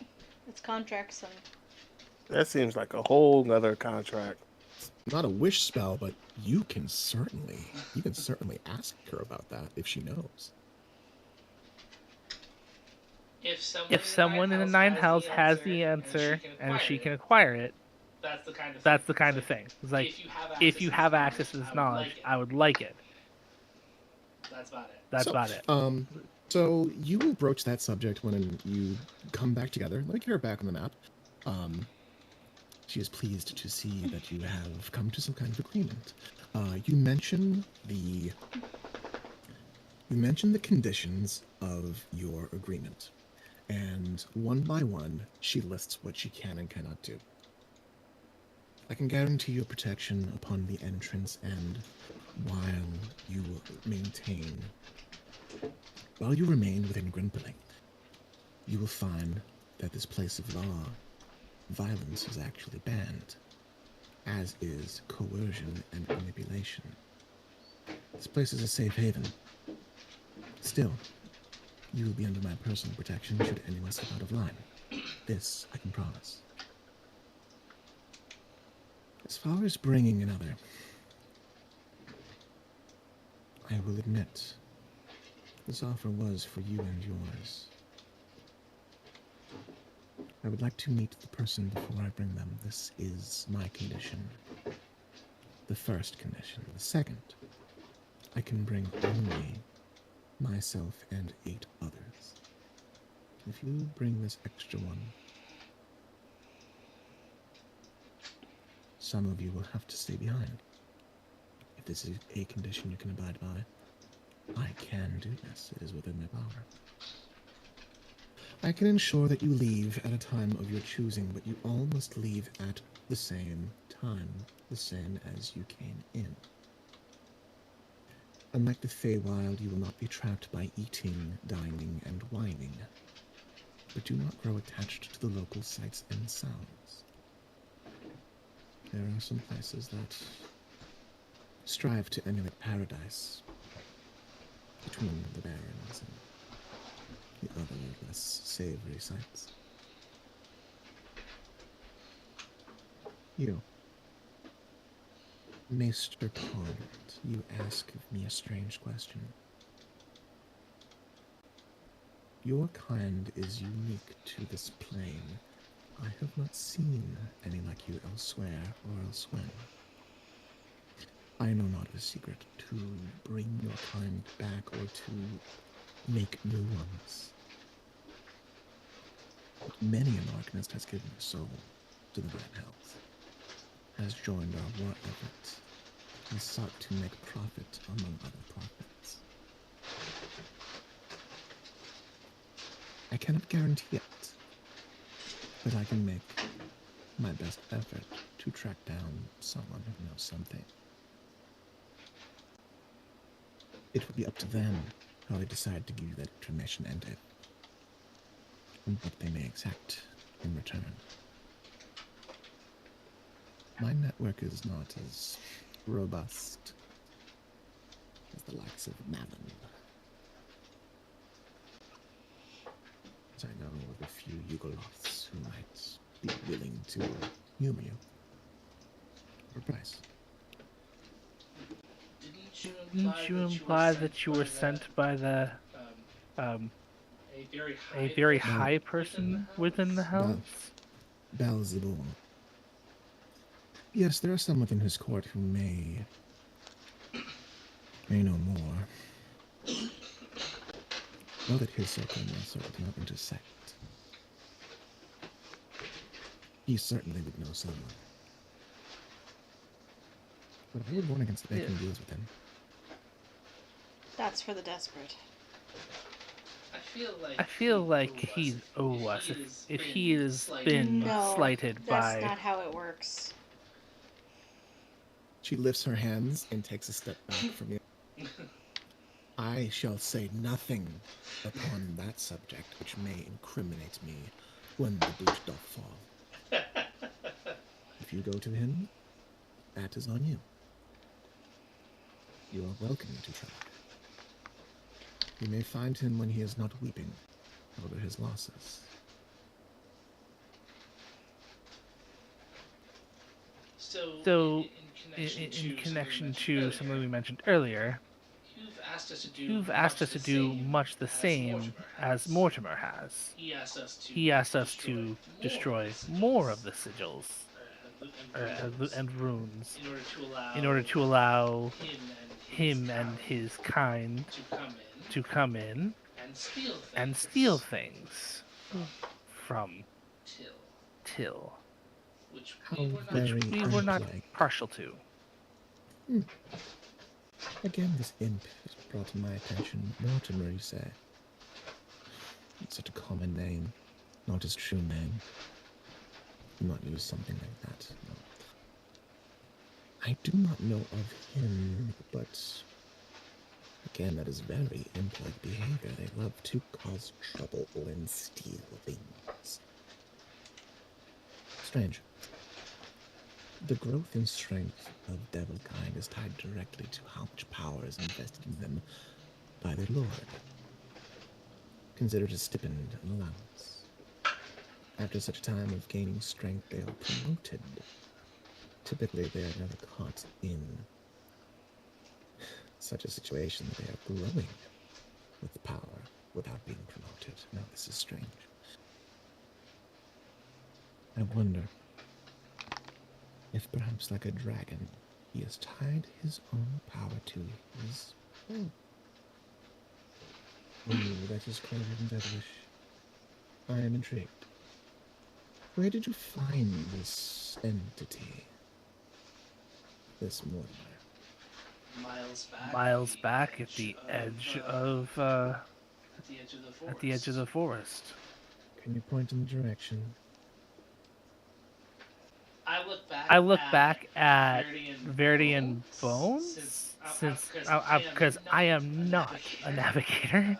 Biff, Could either of you? Biff does actually point the way, since that's kind of a thing he can do.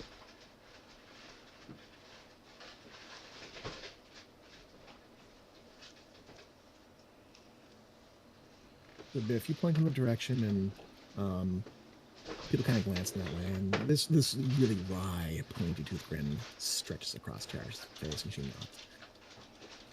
When the dealing is done, I should like to investigate that on my own time. Interesting. Should the wards be broken, this opportunist will certainly want to find his way inside and help himself to these treasures.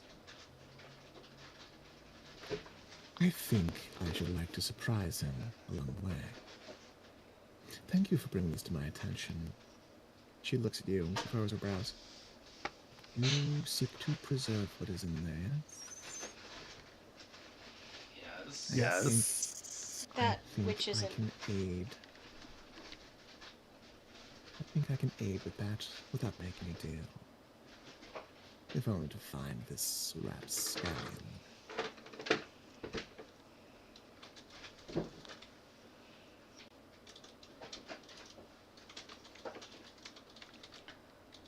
Then I think And we she claps her hands. are good. She looks about the group.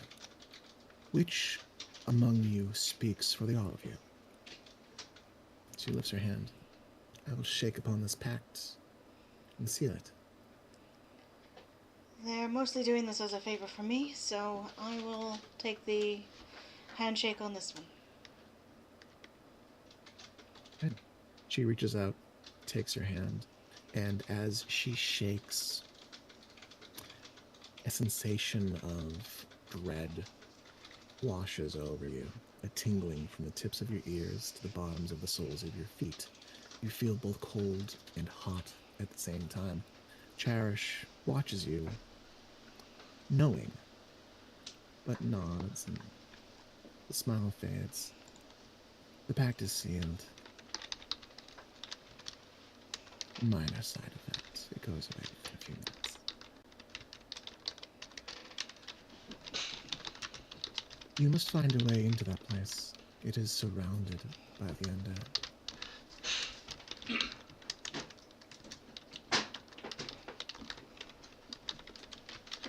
You have a plan.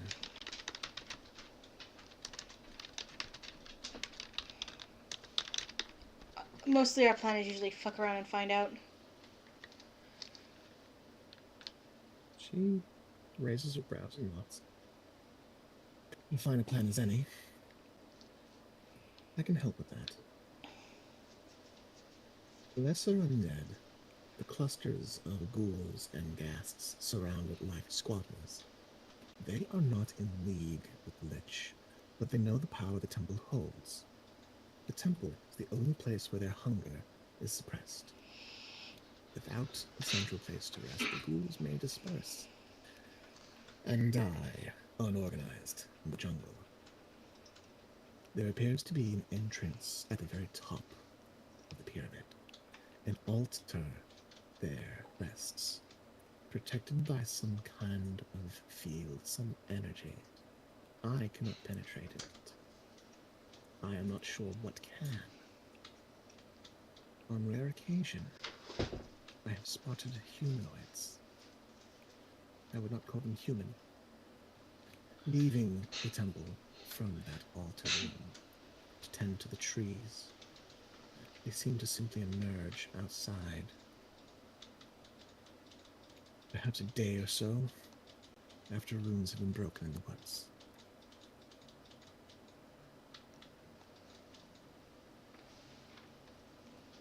Good. They're due to come out then. Perhaps, yes.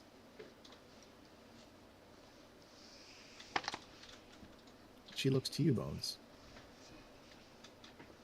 Getting you in is an interest of mine. I'm invested. I offer two paths. I may go out and cause problems on purpose to these trees with these runes.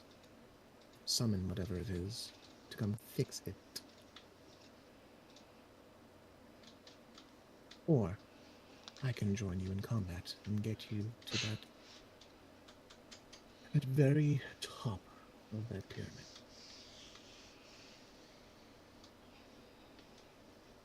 However, getting in would be on you.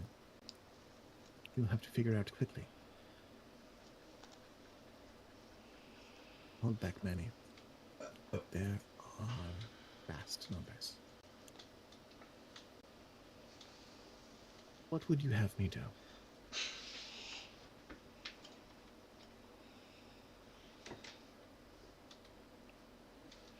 Out of character, I've been doing a lot of the deciding and stuff for that game, so I want to give some space for other people to make decisions and such. Sure. Quick out of character, Cherish is offering to go out and destroy trees to summon whatever custodian comes out to fix the trees, or to help get you safely to the top of the pyramid where there is apparently an entrance protected by an energy field.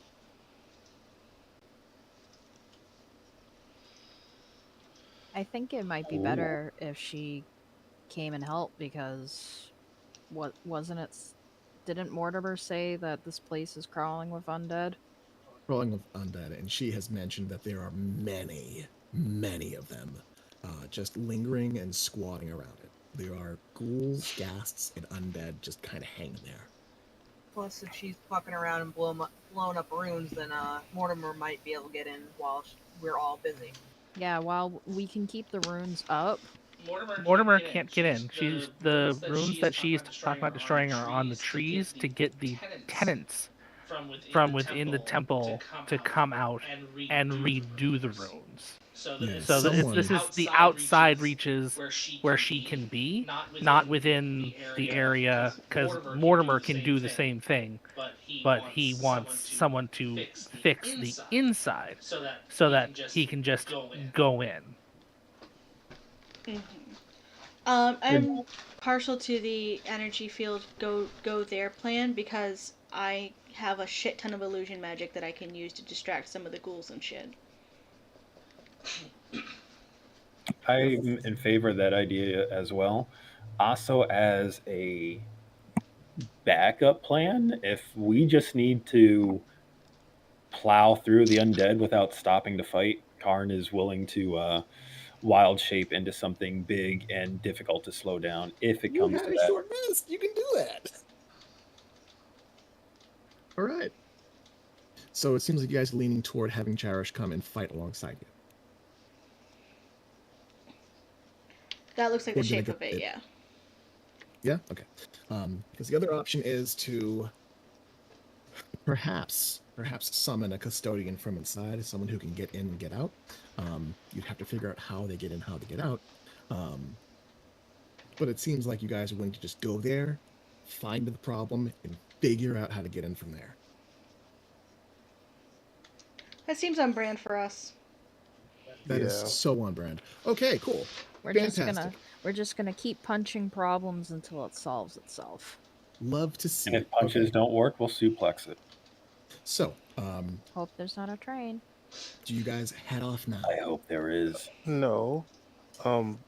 Biff, who has been counting this entire time, like pointing to himself and pointing to multiple people, stopped when Bones and Cherish made the deal. shook his head, then went back to counting. 8 people seems like a weird number.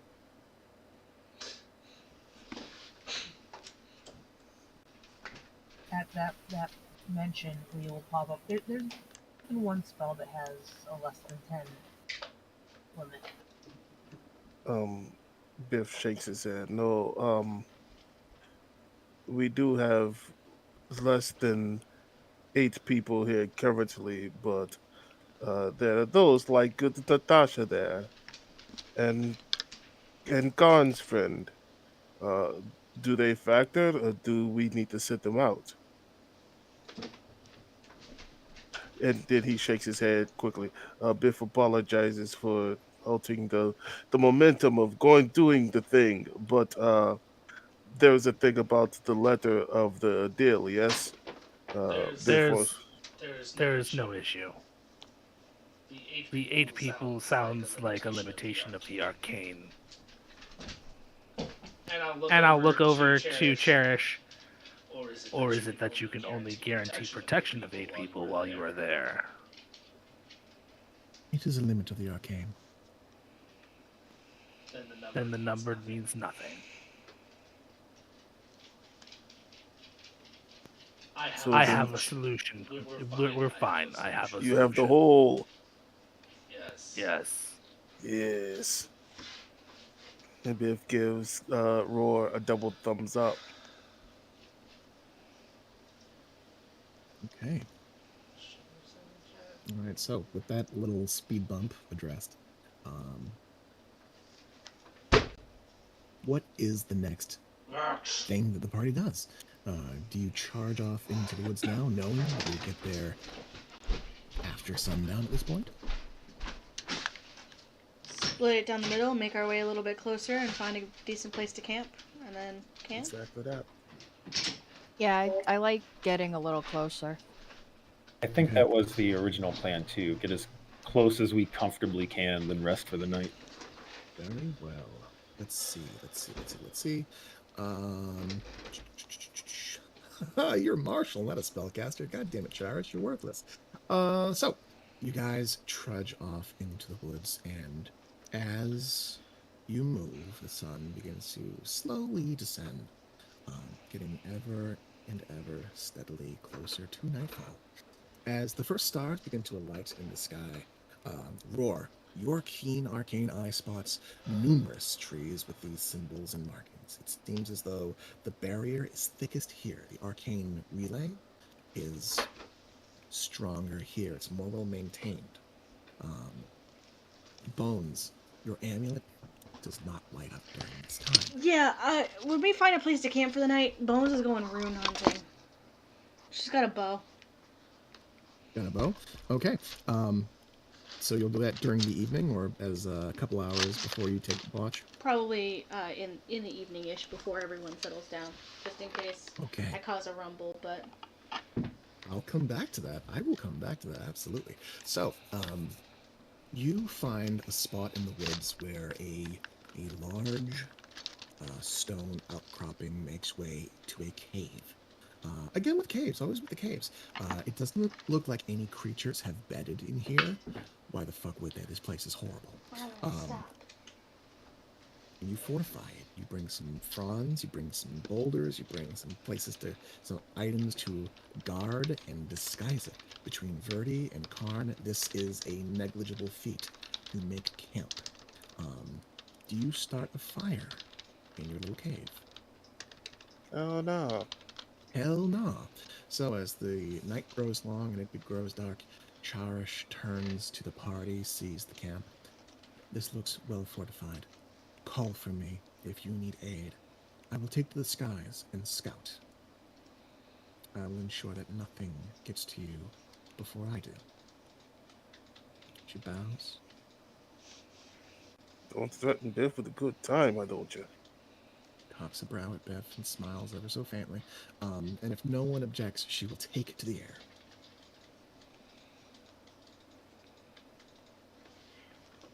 No objection.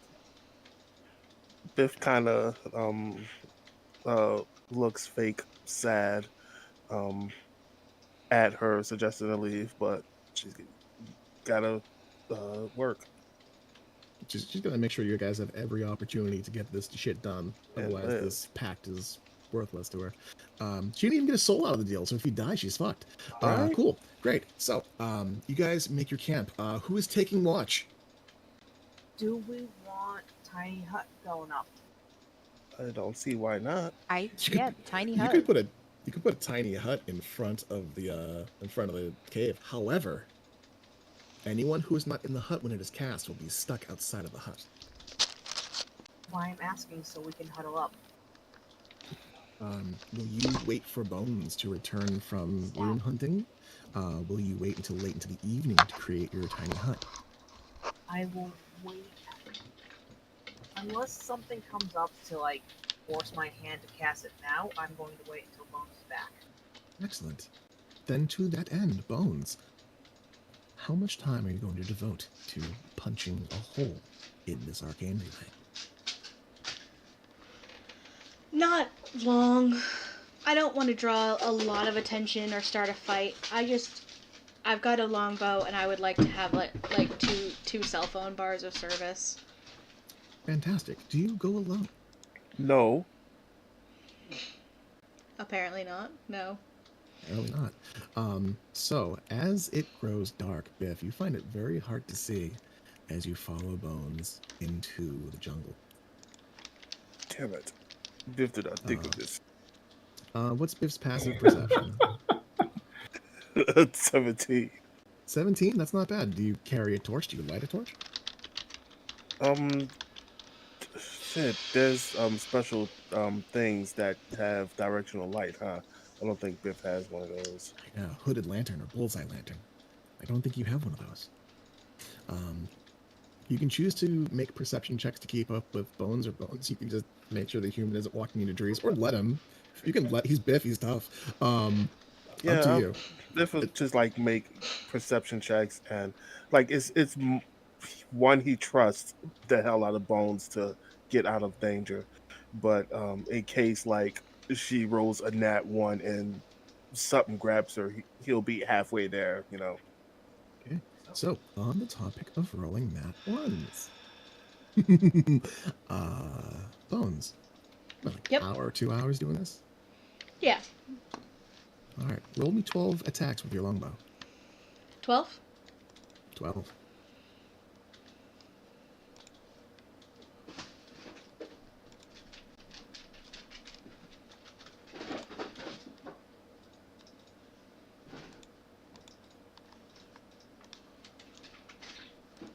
And you see there should be a hotkey to auto roll that. I wish. I don't know where it is. New spell sheet. Who's this? New spell sheet, who dis? Oh. Okay, can you stop spamming unarmed strike? Because that's not helping me. Oh, sorry. I thought that was hidden. My bad.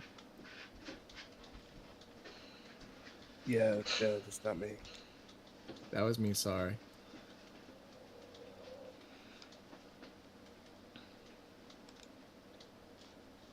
Okay, hotkey is broken. Who dis?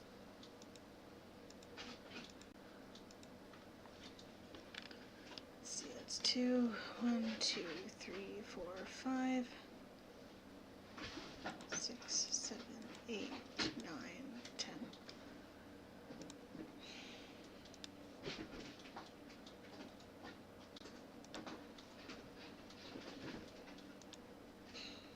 And 13. 13, 11.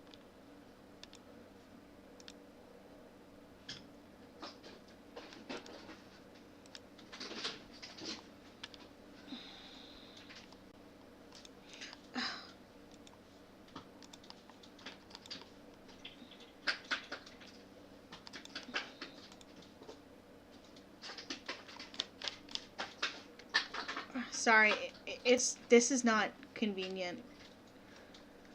1, 2, 3, 4, 5, 6, 7, Oh, give me a moment. 8.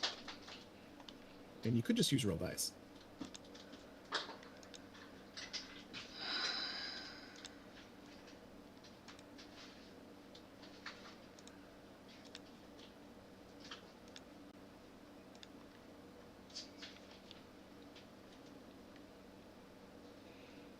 13, 11, 26, 15, 15, 20, 25, 21, 21, 19, 27, 24. Okay, one moment.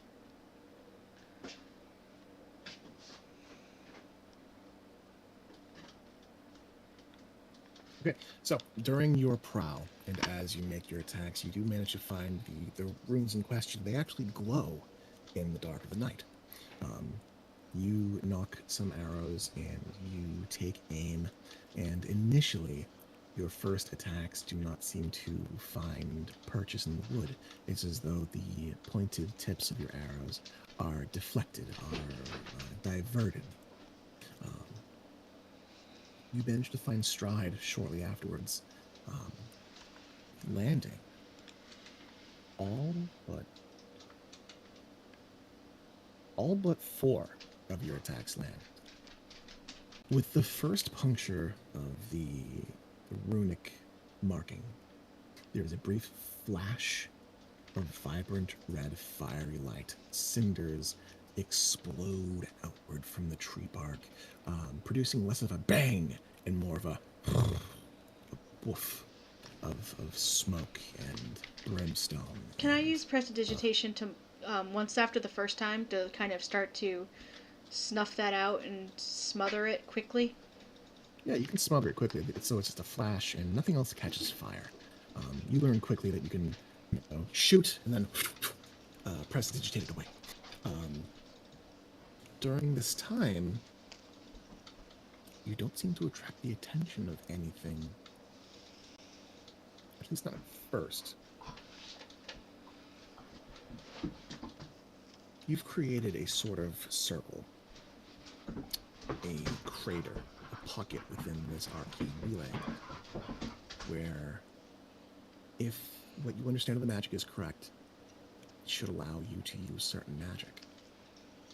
As you turn to look at your work and your attention shifts toward your chest, toward the amulet, you find that it is glowing. It's more bright than it was before. I'll take it. Listen to some messages. Yeah. So, as you understand it, there's not like a message feature to this particular amulet. You're aware that you can attempt to reach out with it and use some of the time that's on the clock. Yes. Alright. Well, then I can do that. Okay. Hopefully I'm coming through better now. There's a brief pause, and you hear the sound of fumbling, the sound of items dropping, and Crosp, who's not quite out of breath, but clearly caught by surprise. Oh, you're here. Oh, excellent. Yeah, loads better. Loads better. What is this about small claims court or bankruptcy or liches? There's more liches. Why are there liches? There's so many liches on this damn island. Dumb question. Sorry. You've seen it. Have you engaged with it yet? No, we haven't engaged with it yet. We've been approached by 2 different devils who want our help dragging the lich's sorry ass to what was it? Oh, the 7th layer. Maladomini. Granapoli? If it's Maladomini, Grenbly, yeah. Yeah, it's a law place. People make deals. It's where lawyers are born, actually. All lawyers. That's a joke. Oh, good. Did you want to see where they lay the lawyer eggs? Because I may have made a deal with an Aaron and yes to go see their Hall of Records. Why did you call them eggs? You made it real, and now it's weird. You got offered to get brought to hell, and you said yeah. I just want to point out that's my take. Is that you know what? Cool. Lawyer eggs. Yeah, fuck it, why not?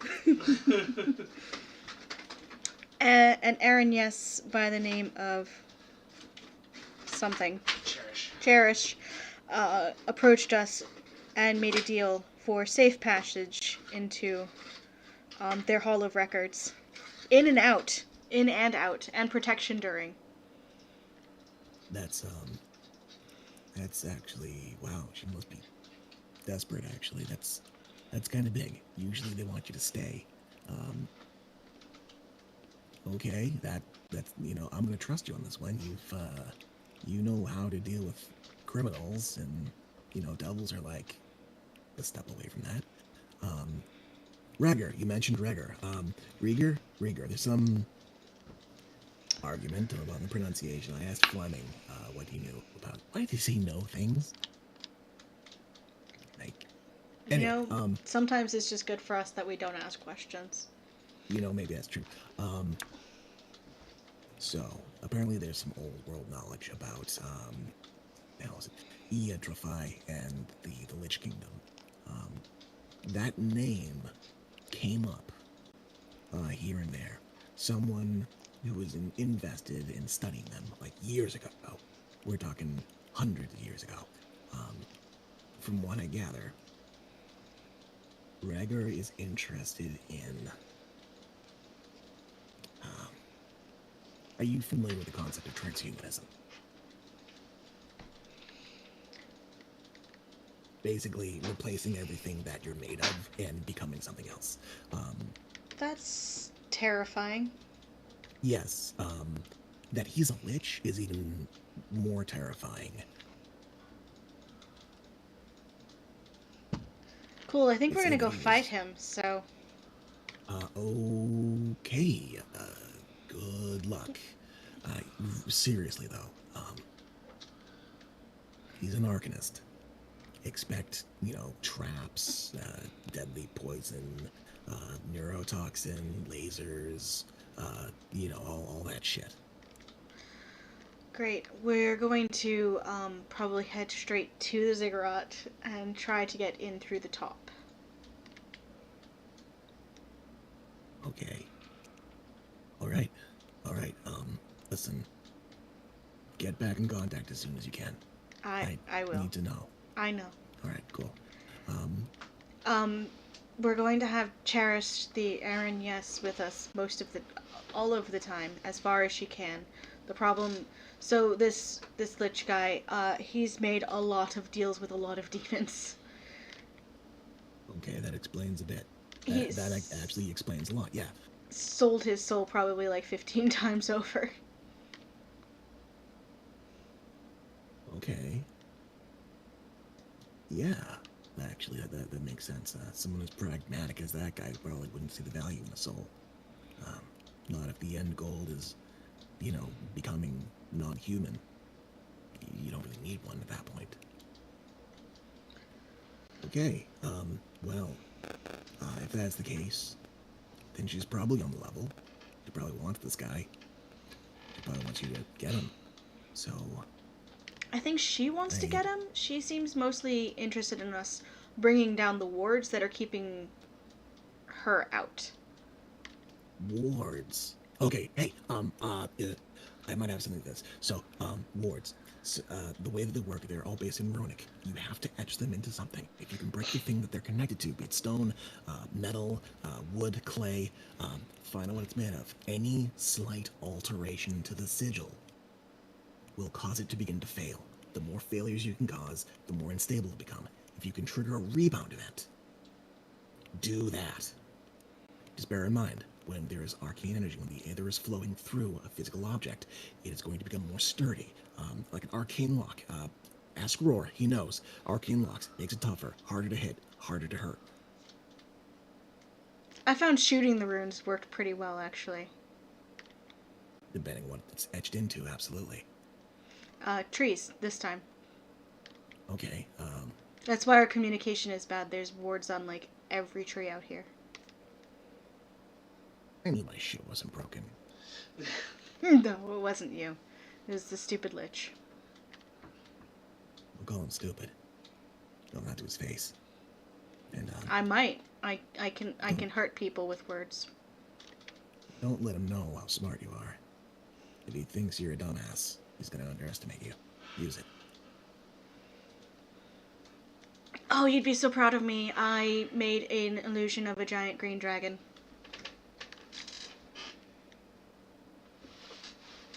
So,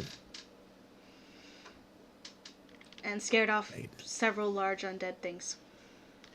You say green dragon. You mean the, Yeah, him. oh. And then I made him I like dance. it. Okay, yeah, that's on brand for you. All right. Hey, running out of time. I still gotta do some research into this guy. If I can get you any more information by the time you get there, I'll do it. I might have to ask Flemmy again, but we'll see. Sure. I might not be in great communication. I had to destroy about a dozen runes in order to have this conversation. Yes. All right. Well, contact me as soon as you can. I will. All right. Try not to make any terrible choices. Sleep if you can. Love you. Love you too. And the amulet goes dark. Yeah. I will make sure Biff is not lost in the dark and head back to camp. If you follow Bones without any real issue. The runes are dark in that one cluster of trees as you make your way back to camp. Leah, as your allies approach the cave, you prepare your casting of Tiny Hut, and you find that they are not followed. Charish does not return. You can see outside of the Tiny Hut, correct? I try to set it up so that Tiny Hut takes up most of the cave entrance. Okay. They can And you leave, guys... they can go out and in, I just have to stay in. That makes sense. So you create kind of this bubble that you can see out of, and everyone kind of has trouble seeing through. Or can't see through. It's opaque, right? They can't. It's We can whatever see. color. We can see out. They can't see in. Correct. Okay. So if you're with her when she casts it, you're inside the bubble. If you're outside when she casts it, she's taking up most of the cave's entrance, but there is room that someone could rest outside of it if they want to. But you cannot leave once it's cast, once it's dismissed, correct? I cannot. Leah Everyone can. else cannot. Yeah, we can. Everyone else can. Can they leave and enter? Yes. Yes. Oh, cool. Two-way door just for you guys. I Perfect. just say I am the anchor point for this tiny You're the hut. anchor point. So you guys can watch out into the woods. From the outside looking in the dark of the night, you cannot see color. This faintly colored dome just looks like a damn boulder surrounded by brush The and wood. color of the dome is what my choice, so I will make it boulder colored. Excellent. It doesn't glow though, right? The inside is lit however I want, but the outside is does not right. glow. So, No. even if it was daytime, it would look like a boulder. Shiny, kind of smooth boulder. So, the night continues. Are you guys keeping watch, or are you resting inside of the dome? Karn will keep watch.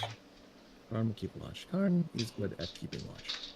All right, Karn, you watch the woods, you watch the sky, you watch the canopy. Occasionally you see Charish, kind of dark spot against the stars, flitting her wings now and again. She makes several passes around, and eventually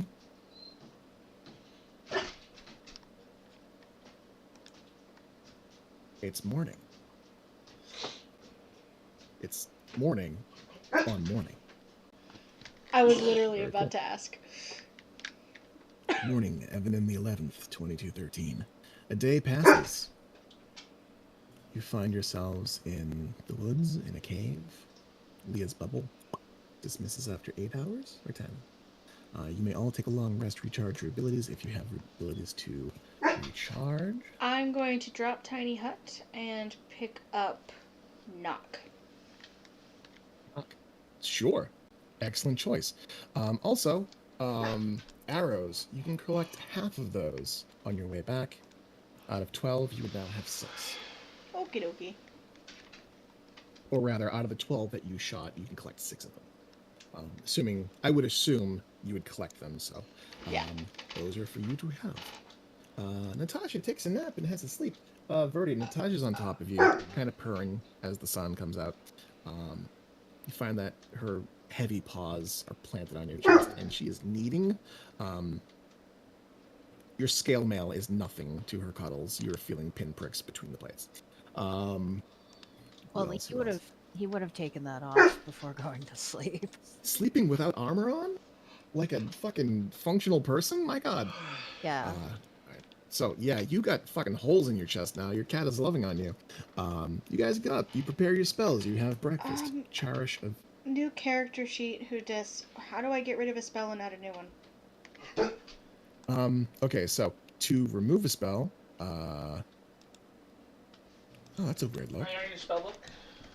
Yes, I'm on my spell book. Yeah, no, it's images, list layout.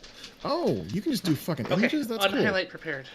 So, if you right-click it, you can delete the Okay, spell. that. Oh, If you want you to don't add have a spell, full list in you there. have to import it. It's knock that you wanted to add. Oh, it's 'cause how I can do that bards quicker are. for you. Hold on. Yeah, if I right click it, it doesn't say that I can I can delete it. It Is says it add locked? favorite, Hold on. edit spell.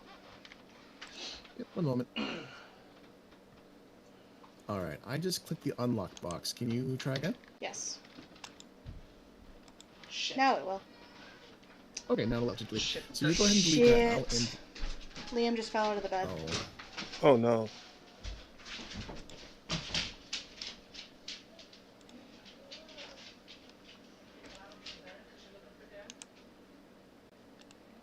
I think Sam's got it. Sam's got this? Okay, cool. Yeah, no, I just need to add knock. I'll grab it.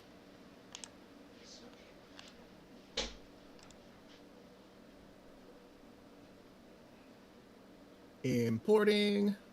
Thank you. That should show up. Fantastic. Felt it like that works. was a Great. good addition. If we don't need to double up on two people having tiny hut, it's only kind of a once a day thing anyway. Oh yeah. So, you noodle out some different spells, and as you are practicing on your lute, you manage to find this odd note placement. It's like the brown note. You play it, and your instrument like reverberates, and you realize that you have stumbled upon some kind of magic that can probably do something cool. This is just you manifesting the spell. Fantastic. Fantastic. You gotta do like an electric guitar for funsies. Anyway, moving on. A new day opens. Cherish again emerges from the wood and approaches the party. Looks you all over. As I understand it, your kind has to eat and bathe, I think, as part of your rituals. When you are ready, I will lead or follow you into battle. You keep speaking as if we are the first dwellers from this plane you have ever dealt with. It has been a long time.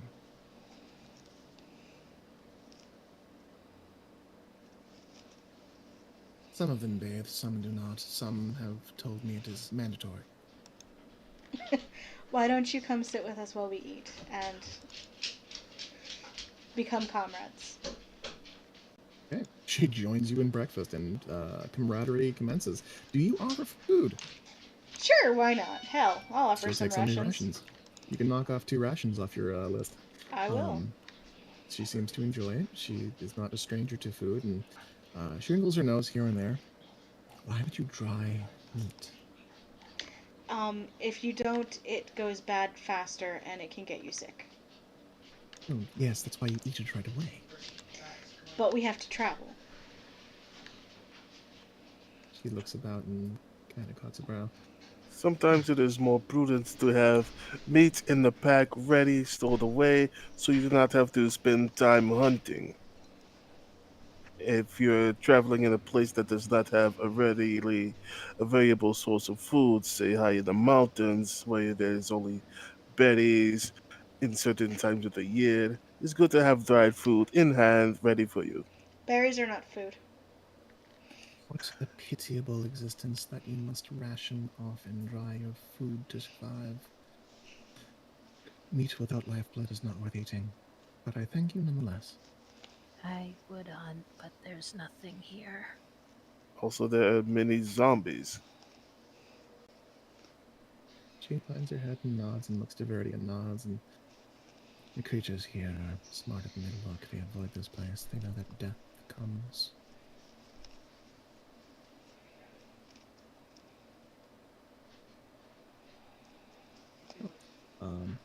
Guys, cozy up, have your rations, prepare your stuff, and get ready to move.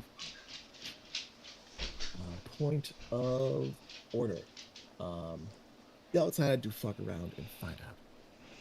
During this time, Cherish makes a suggestion. It has dawned upon me that the denizens surrounding the ziggurats are... most are not very fast. None are very vertically inclined. If you desire, I could bring one of you to the top. It would break the marching order. Hold on. Does Roar have his portable hull? Yeah. We have a solution for that, actually. It's quite clever. It's quite ridiculous, actually. Roar will pull out the portable hull. Roar pulls out the portable hull. Holy shit. This will never not stab me in the face. Excellent. You bring out the portable hole. You hatch a plan with Cherish to bring the fucking portable hole to the top of the ziggurat. I presume. I would assume so, yes. I would assume so. Alright, who's not getting in the hole? Because fuck it, we're doing this. Who would not get in a hole at this point? Y'all can fit. Everybody into the hole. Into the hole.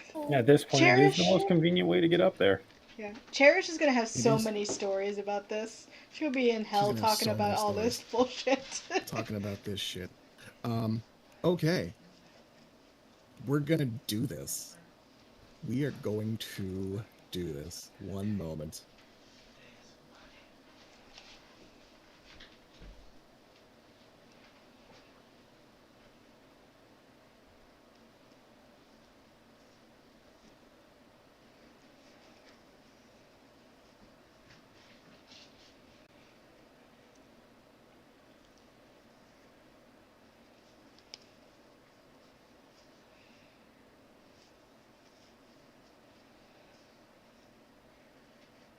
So, you all enter the portable hole, and it is closed up on top of you.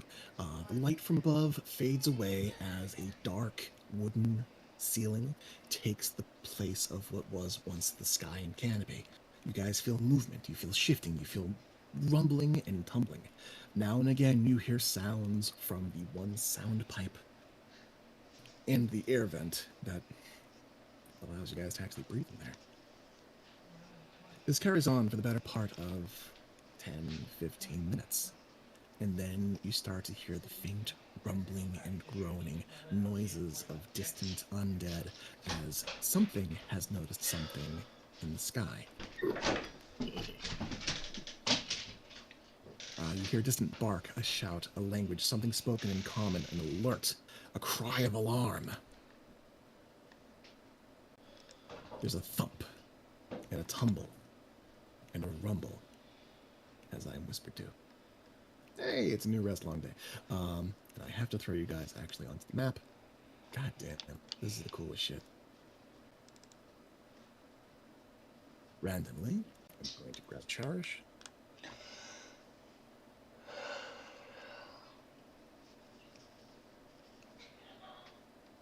The sky opens above you as the portable hole opens.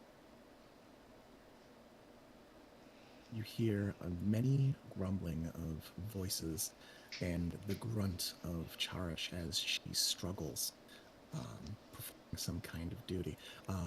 You see her face first as the portal is opened wide.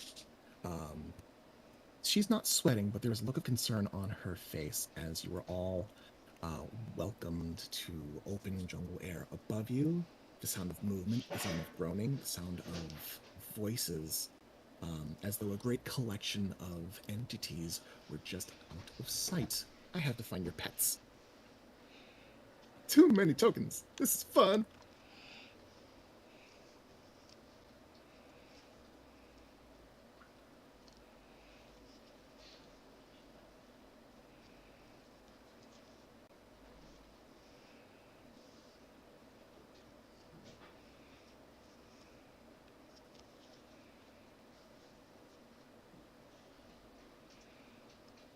One moment, guys. Basic vision. Activate. Configure. Save changes. Okay.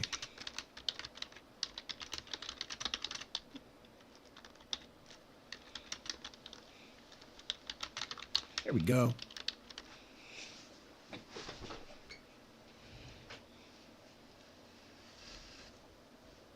Holy shit. Yeah, it's a lot of icons. As you guys begin to climb out of the portable hole and fold it behind you, you find that Cherish is currently in combat with a Ghast. There are zombies climbing to reach you at the very top of the ziggurat. She calls out, "Just below us. The opening is there. The field. I can't break through it, but I can defend you. Go!" You guys are here. All right. First thing Biff's gonna do is drink the potion. What's her name? Got him. Vanya? Vanya, Well, Vanya. how long does it last? what does the potion do? What is the potion? Tell me. Let me open.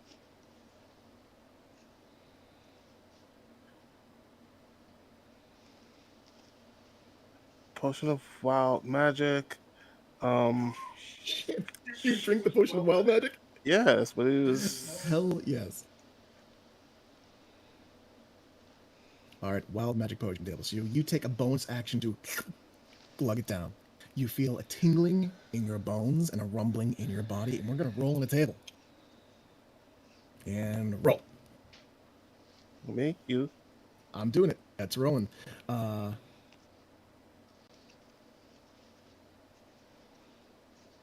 Skeleton? All right, Biff, where are you when you drink this? Shit. Let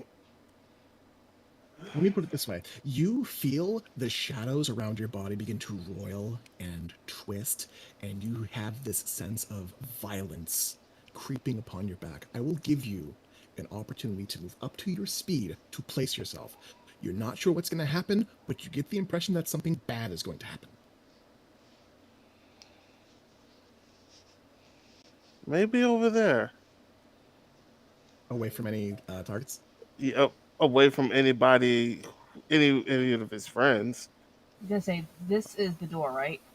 That's the door. That's the So door. you could also leap over the edge into that crowd of baddies. Yeah, sure. What the fuck? Cool. All right. So, why in the music loop? Oh, it is looping. Cool. It's just really slow. All right. I have to measure out. So you guys watch as Biff drinks this, makes this gross face, and looking as though ready to hurl, runs ahead and leaps over the edge of the platform that you're on. Biff, it's like a 10, almost 15-foot drop. Roll me a quick acrobatics check or use slow fall. Is that a key point to even do? I think You it just is. slow fall. I think you just fall slow without key. Merlin keeps moving me around the map. Merlin, please do not.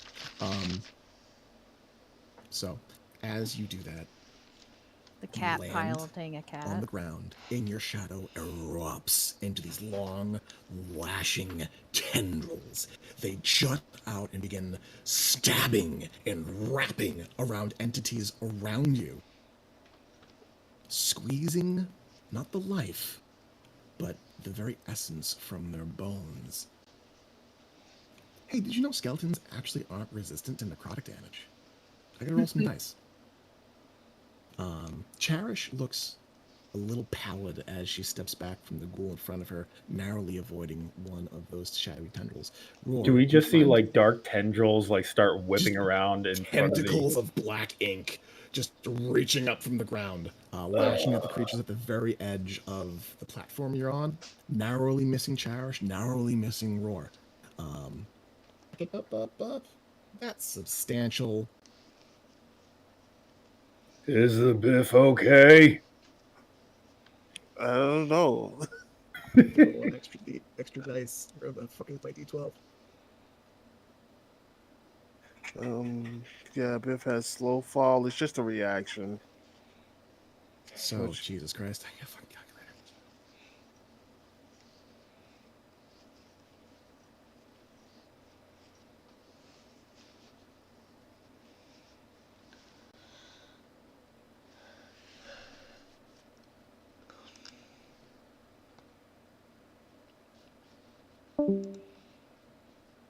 Would we lose? Probably Sam. Sam, yeah.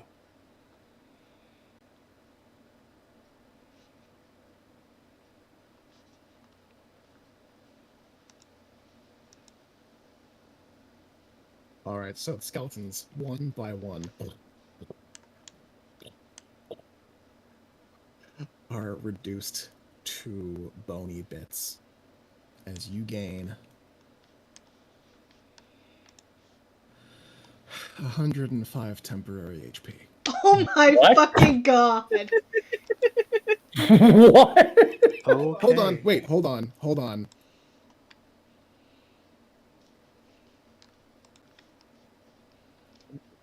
Is it per creature? I'm gonna say it's per creature. Fuck it. Per creature. They Yeah, I each was gonna took say, double 15 check points that. every. The rules is written. they Because temp take 1 HP does d12. not stack. Usually, if you get it from one source, it can't be combined with. Oh, all right. In that case, it's 15 HP. You get 15 temporary HP. Sorry, you're right. That's true. One source. That would have been cool though. Would have been cool as shit. You feel invigorated. Shadows are whipping around your body. One by one, creatures are darting and dashing and climbing the walls to try to get to you. Biff, you have taken a turn. I want to say that Bones is probably the quickest among the group. Bones, you can take a turn. Verdi, you're on deck. Leah, Roar, Karn. But that was just bonus action, right? You can take an action if you want, sure. Biff's gonna come back around to the. It's a 15-foot climb to get back up there. Damn, he can't just jump that shit. Nah, pimp. 15 feet. Like 3 heights. I think I'm just punch the shit out this dude next to Punch the him. shit out that dude. He's already looking fucked up. Actually, he has the silver fighting chain, so let's do that.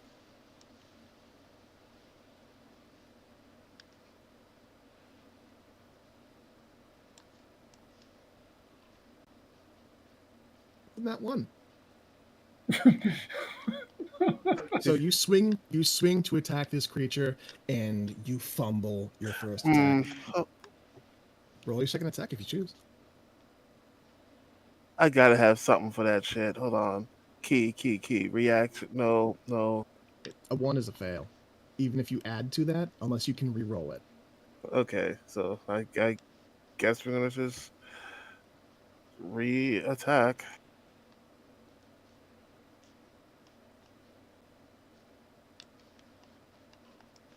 Okay. 25 hits. Roll damage.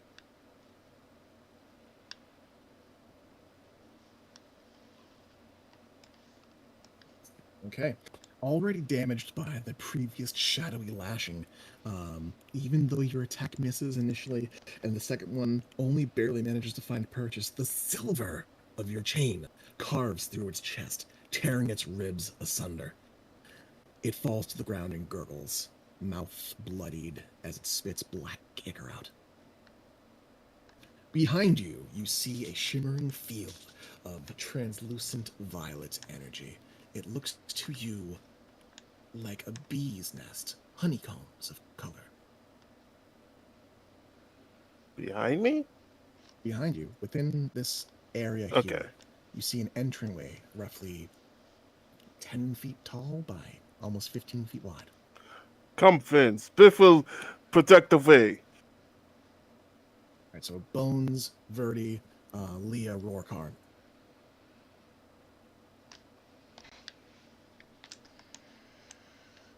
I'm gonna cast Fairy Fire. Hold on a moment. I just need to check one more thing.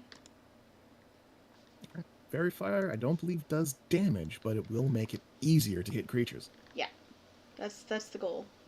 She's running away, but Sure. she can at least give Cherish boost. Absolutely. I was just checking. So you Yeah, have to make it's any creature. So I have to figure out I'm trying to figure out placement for it. Mhm.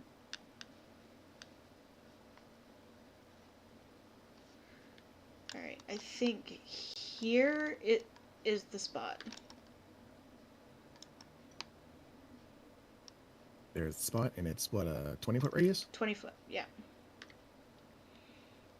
Because I'm trying to get a good chunk of her enemies, but also not get her, because it's any creature. That checks out. So, one by one, these creatures light up with a shimmering flame color of your choice. It's purple. Shimmering purple glow.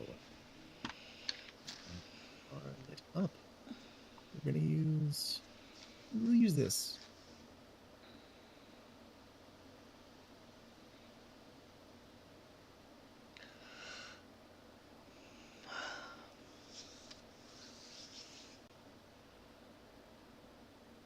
Get out of here. We're not rolling initiative today. Shoo.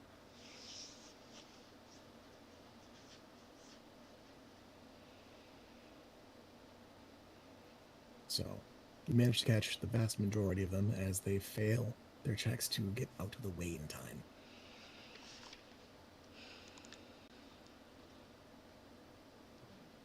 I'm going to say the way that you positioned it, the one right in front of Charge is also caught in the blast. That's an action, so I can't make any attacks. Oh, but you can reposition yourself and try to get the lay of the land.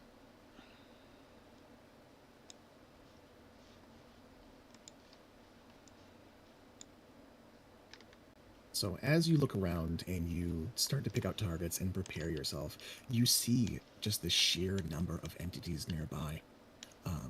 Just with your passive insight, you realize that time is of the essence in this instance. You could certainly hang out and try to put out fires, but the inferno is on the way.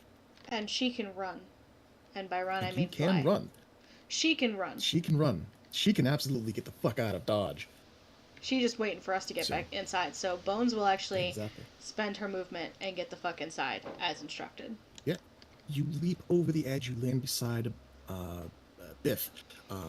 You're Tabaxi. You land without issue. I'm about to say, I have a climb speed, so... You got climb speed. Yeah, you hang off the edge, land. Much the same as Biff. You turn around and you see the entryway of this area. It is a stone room inside. You can see within there appears to be some kind of decrepit altar. Just a cursory glance, it looks like it has been touched in years, decades, centuries. Before the very entrance is a shimmering field of honeycomb-shaped lights, all glowing with a faint purple color. It looks like a bee's nest, honeycombs. It glows faintly in the dim light. A sort of field between you and the entryway. So, that's your action to cast movement. You get down there, you look around, you get a look at the place. You can call out things as part of your action. We're going to move to... I am going to... Fuck. No, I'm not doing that. I'm gonna shout out to Cherish. Alright, we'll get inside, and then you should probably think about a tactical retreat. And I will give her a bardic inspiration. Okay. You cast Bardic Inspiration. She gives you a curt nod and a wry grin, a cock-assured, self-assured grin. And she proceeds to slash and attack and do battle with the ghast in front of her. Yeah, I'm going inside. Verdi, you attempt to go inside. You touch your hand upon the field, and it pushes back against you. Scene of a beach. Son of a bitch. This is the barrier. So, you find this and find your efforts are stymied. Verdi, followed by Leah, followed by Roar, followed by Karn. Yeah, I'm gonna get down. Hop down. Roll me a acrobatics check to get down there unharmed.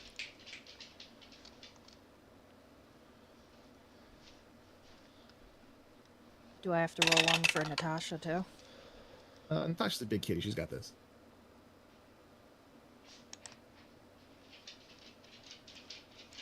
That was 14. 14. You manage to mitigate any kind of damage you would have taken. You land with a little bit of an unsteady thud. You turn about face. You find that you guys are surrounded by undead, and there are more approaching from every direction. You have moments to take an action, to react to Alright, I'm gonna shoot this one that's closest to me. this guy here, this guy here. Oh, no, he's too close, isn't he? Nope, he's within range. He is not right in front of you. If he was within Okay. 5 feet here, you'd be at disadvantage. Oh, okay. Yeah, I'll shoot him. Okay.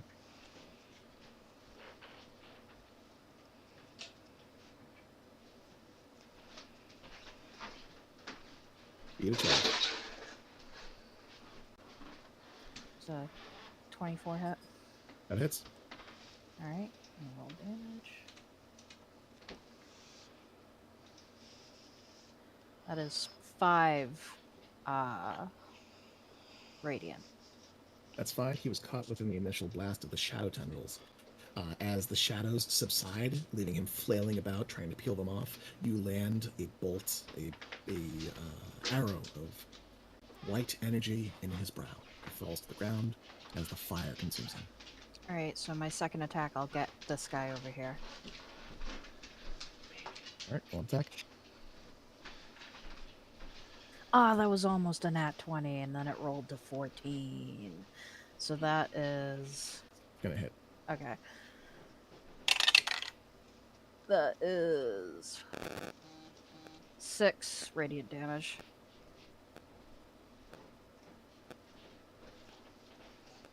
Alright, you manage to land an arrow of light in his chest. He backs up, stumbling toward the edge of the stairs, looks at you and glowers. He's not quite dead, but he looks rough.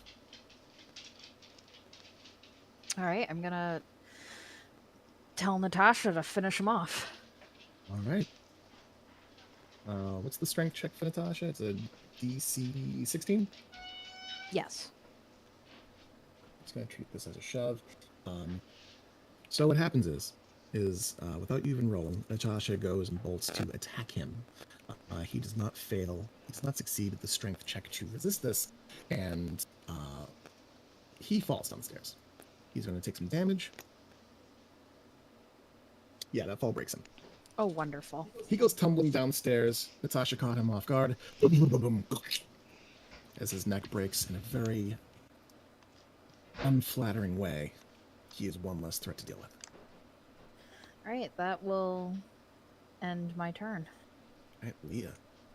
Leah, Roar, and then Karn.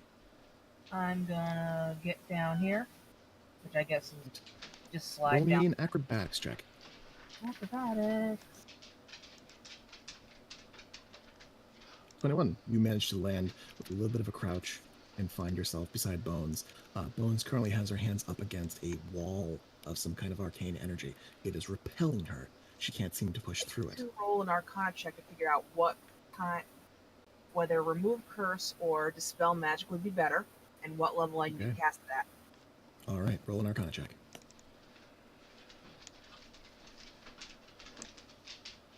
One in the pool. 1 in the pool. With a nat 20 Arcana check, you discover that this is indeed a wall of some kind of magical energy, and you know that it is not cursed. This magic can be dispelled with Dispel Magic. Looking at it as it is, the way that it shimmers, the way that it moves, it is robust. You think a level 6 or level 7 spell will be needed. I only got all 5. Let's see. Let me check that real quick, because as it stands, you can attempt to cast it at 5th level, Well, yeah, but you're going to have to make a check. 6th or 7th would auto dispel it. Would auto dispel it. So you can attempt to use your magical energy and focus your reserves into attempting to dispel it. I'm just reading the 10 plus the spells. Well, Could make a deal with the DM. Well, no, I'm Make a try- deal. try- Make a I'm deal. trying- Go ahead. trying to read DC's exactly what the yeah. DC is going to be if I cast it at level 5. So, For each spell level of 4th or higher, the DC is 10 plus the spell level. You don't get any kind of benefit by upcasting it, unless you can cast it at 6th or 7th level. So That's what I you was don't have trying to. to read. Yeah, you don't have to use your 5th level slot, but you can attempt to dispel it by casting it at level 3 and rolling an Arcana check. Not Arcana, sorry. It's going to be a D20 with your spellcasting modifier. So it's not technically Arcana. It's going to be D20 plus Charisma in your case. And then pool, so sure. Let's All go right. with the spell magic. You're going to cast a spell magic. So roll me D20 and add, what is it, plus 5 your Charisma? Plus 4. 4. D20 plus 4.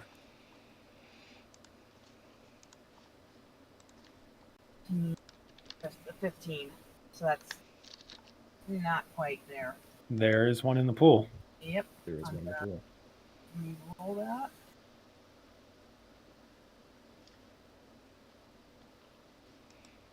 There you go. You reach out with your hand and you begin to utter arcane phrases in Elven, managing and warping the weave, calling the power of physic to your command. Your fingertips glow with a golden power as the light in your eyes fills not just your irises, but the whites as well. Bones. Sideways, and I say, absolutely not. And Leah's face is just spilling light out of it. You clutch the field as though it was fabric, fingertips crackling with light, reel back and fling it away like a rug that displeased you for being low quality. The doorway, the archway, crackles with violet energy. Bones, you nearly stumble forward as the barrier is no more. poor tapestry.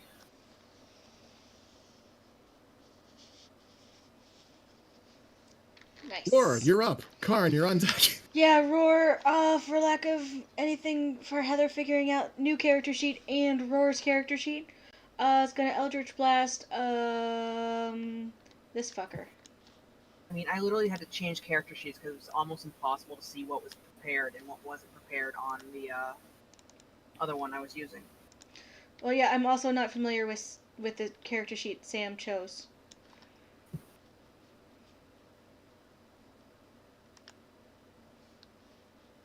Well done. That's not programmed in for some reason. I'll roll it from the thing. 1 sec.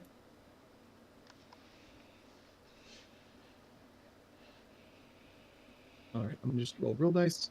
It's gonna be 18 on die plus his modifier. Yeah, so that's gonna hit.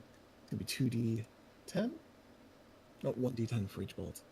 1 moment. Alright, so with a shimmering blast, this guy is destroyed in a spout of ichor. He has a second bolt. I'm assuming he'll go for the minion nearby. Yes. Excellent. Second one. 6, 7, 8, 9, 10, 11. 11's going to hit his AC. He's a minion. He has 1 HP. Oh. Roar just reaches out. Reaches out. Both of them, their heads basically vaporize as they fall to the ground. Everard. Is he going to have Everard attack this thing, or just watch your flanks? Attack, I guess. I'll move him over there. Everard's going to use Force Empowered Friend. Attack. Advantage. 16 hits. Damage. Normal. 5 points of damage. He takes a sizable chunk out of this ghast over here. Looking fairly roughed up. He was caught in the tendrils initially. Karn, you are up. Roar is... And that attack was with advantage, right? At advantage, correct. Okay. Yeah, Roar will head inside. Roar heads inside.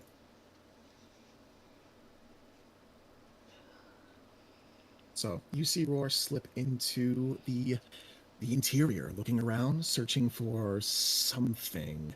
He doesn't yet have time to investigate, but supposedly there's an entrance here, and he's looking for it.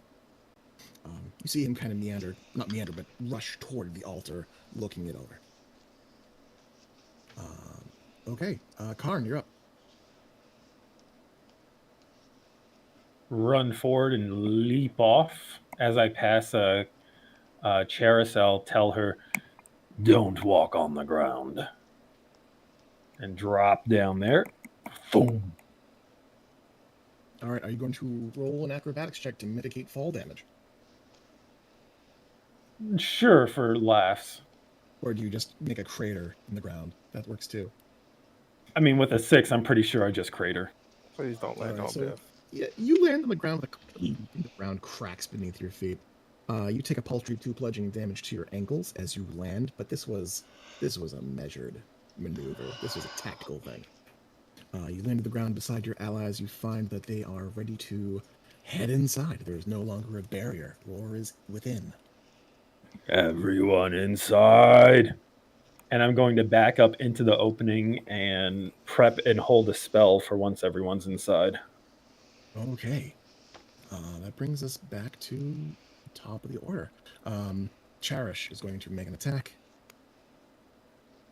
Yeah, she neatly cleaves through this guy, leaving a wake of ichor and sludge behind.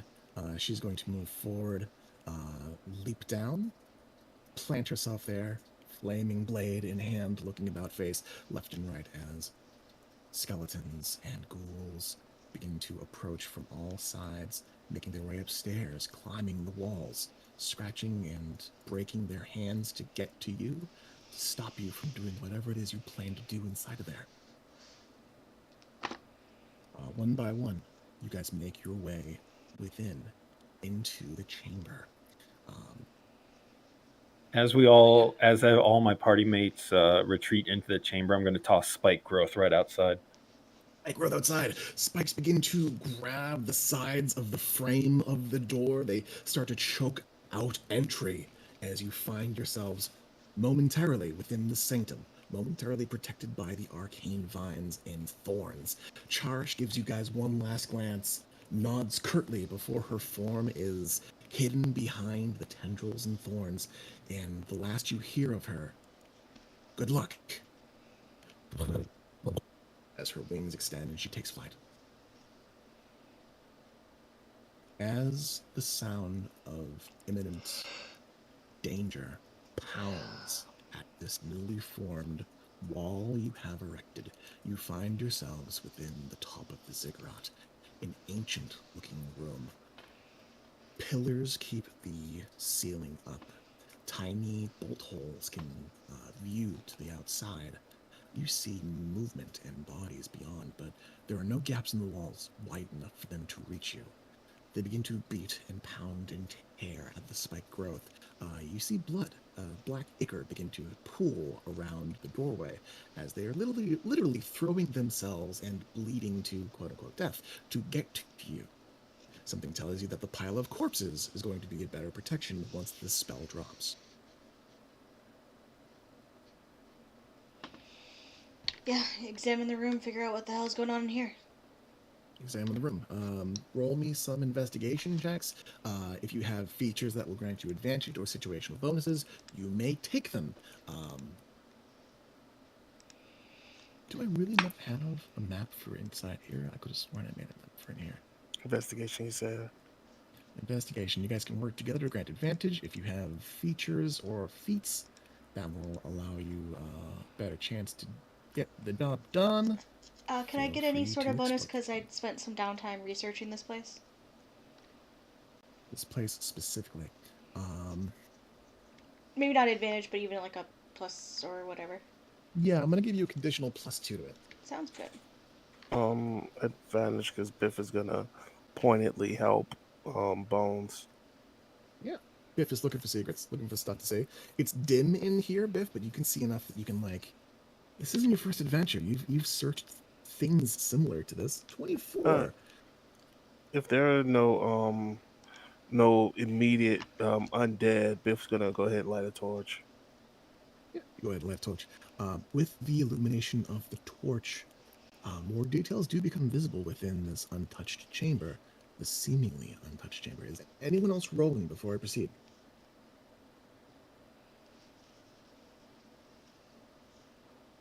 Okay. With that said, a 24 is substantial. 1 moment. To be sure, torches are one use. They are one use to burn for 8 hours, but you can snuff them out to extend their life. Okay. Say if you'd rather me cast light on the torch, so you're not actually burning anything, I can do that. Is that free? It's cantrip, Yes. yeah. Oh yeah, let's do that then. All right, your torch glows with golden light, and you begin to illuminate the area around you. Bones, this isn't your first time checking a place for traps. It isn't the first time checking for clues. And you find something. The altar, it appears almost like a long table, vaguely like a sarcophagus, but there's no lid to speak of.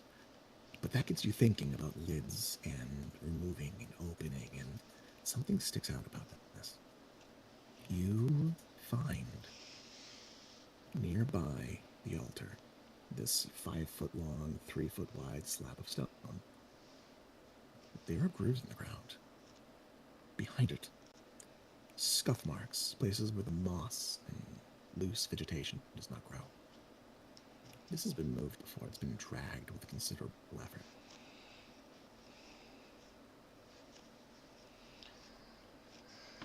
Alright, I think this will take some strength to move, but I found the door.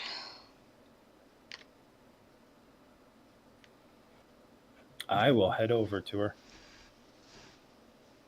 Biff will help if you need that help.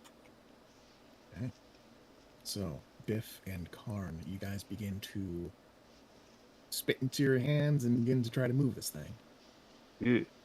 You brace up against it. Is Gallium with us? Yeah, Gallium's with you guys. He's been here the whole time. Yeah, gonna motion him over to help Gallium's gonna too. move on in, and let's use this. This His is large tab- thing. Yeah, his tabard got stuck on the spike growth, so he's a little delayed. It's fine. And my bit stuck. There is blood seeping into Gallium's tabard. There's not Gallium's blood. It's rotten. He tears himself free from the wall. Kind of Kramer slides into view and helps brace against the casket. You see that it is about 3 feet wide. 3 of you can kind of sort of get in there together. This is going to be a little bit different. What are your strengths individually? 15. Yours is 15? 18. 18. Okay. I got to check out.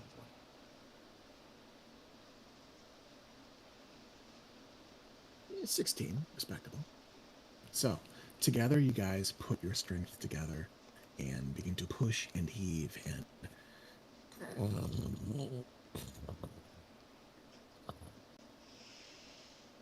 the ceiling shakes, the floor rumbles, the walls tremble as this enormous slab of mighty, heavy stone is slowly nudged forward. Bones, from your position, you can see that there is a gap in the floor. What looks to be a stairway leads down several feet. Before the stones crumble, there's a dead drop beyond into the darkness.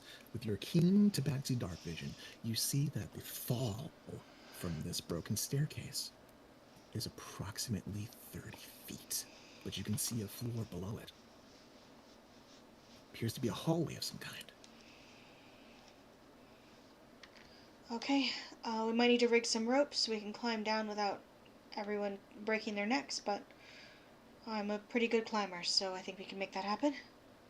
Biff is a pretty good faller. So if need be, Biff can actually go take a look.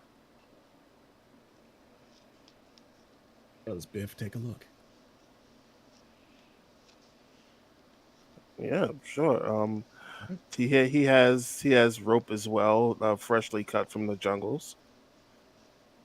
Alright. So, does anyone have pythons? Oh, we have climbing gear. No, it's wrong. Wrong party. Wrong game. Wrong game. So Gallium offers to hold the rope and make his way down last. Gallium can hold the rope. He is quite heavy. Getting down may be difficult, but he can figure out. Can we Just have an floating. artificer? Can we figure out some sort of block and tackle situation? Let me check Or's sheet real quick.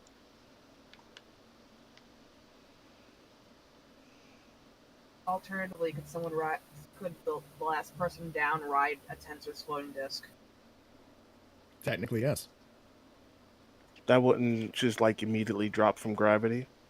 It drops slowly, glides. Oh, okay. I do not see that he has a.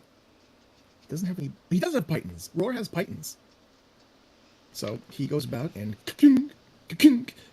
drives them into the stone. A couple of steel spokes now exist to be tethered to. Well, damn, he does. Okay. This takes a few minutes. Biff, do you descend in the meantime? Absolutely. Absolutely. So I'm going to move here. Pull to scene. Listen, go. Hey. Biff, let me look at your screen real quick. Excellent. Biff, you find yourself in a narrow, not so narrow, a long hallway made of ornate stone. The long, untouched stonework bears markings of artful craftsmanship and design. You can't make out any runes or any hieroglyphs, but the zigzagging patterns and vague, almost serpentine shapes reminds you of Malor's throat in the temple you were in formerly. As you look ahead down the hallway, something does not fit. You see a wall made out of what appears to be hewn metal.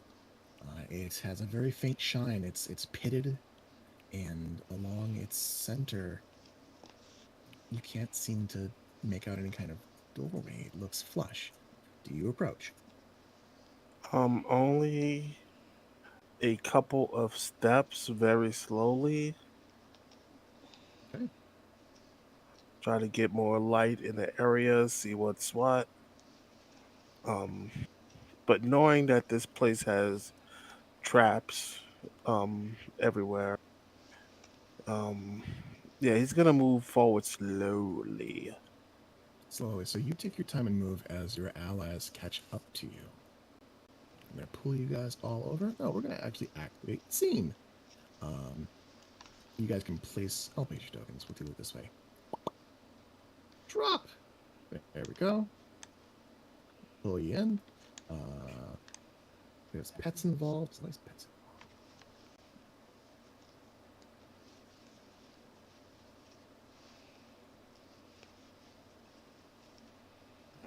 More the merrier. Yeah, Biff's reputation precedes him. There must be two Biffs to offset the amount of Biff. Evrard and not Stratus, not Pasha. There we go. She's still glowing like a champ, a pog champ. Can I check for traps? Absolutely. Do you approach following Biff? You see that he has not exploded yet. Biff. I mean, I'll follow Ish, but I'm doing my own check. Biff is pointedly, you once you approach, you can see Biff like inspecting, but pointedly not touching anything. Sure. On your approach, you may use your passive perception if you just want to keep your eyes out, or you can roll perception if you move slowly.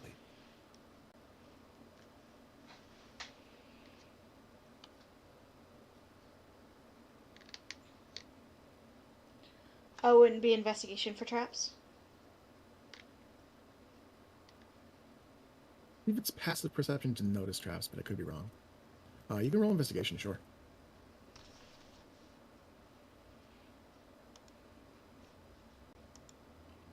$25.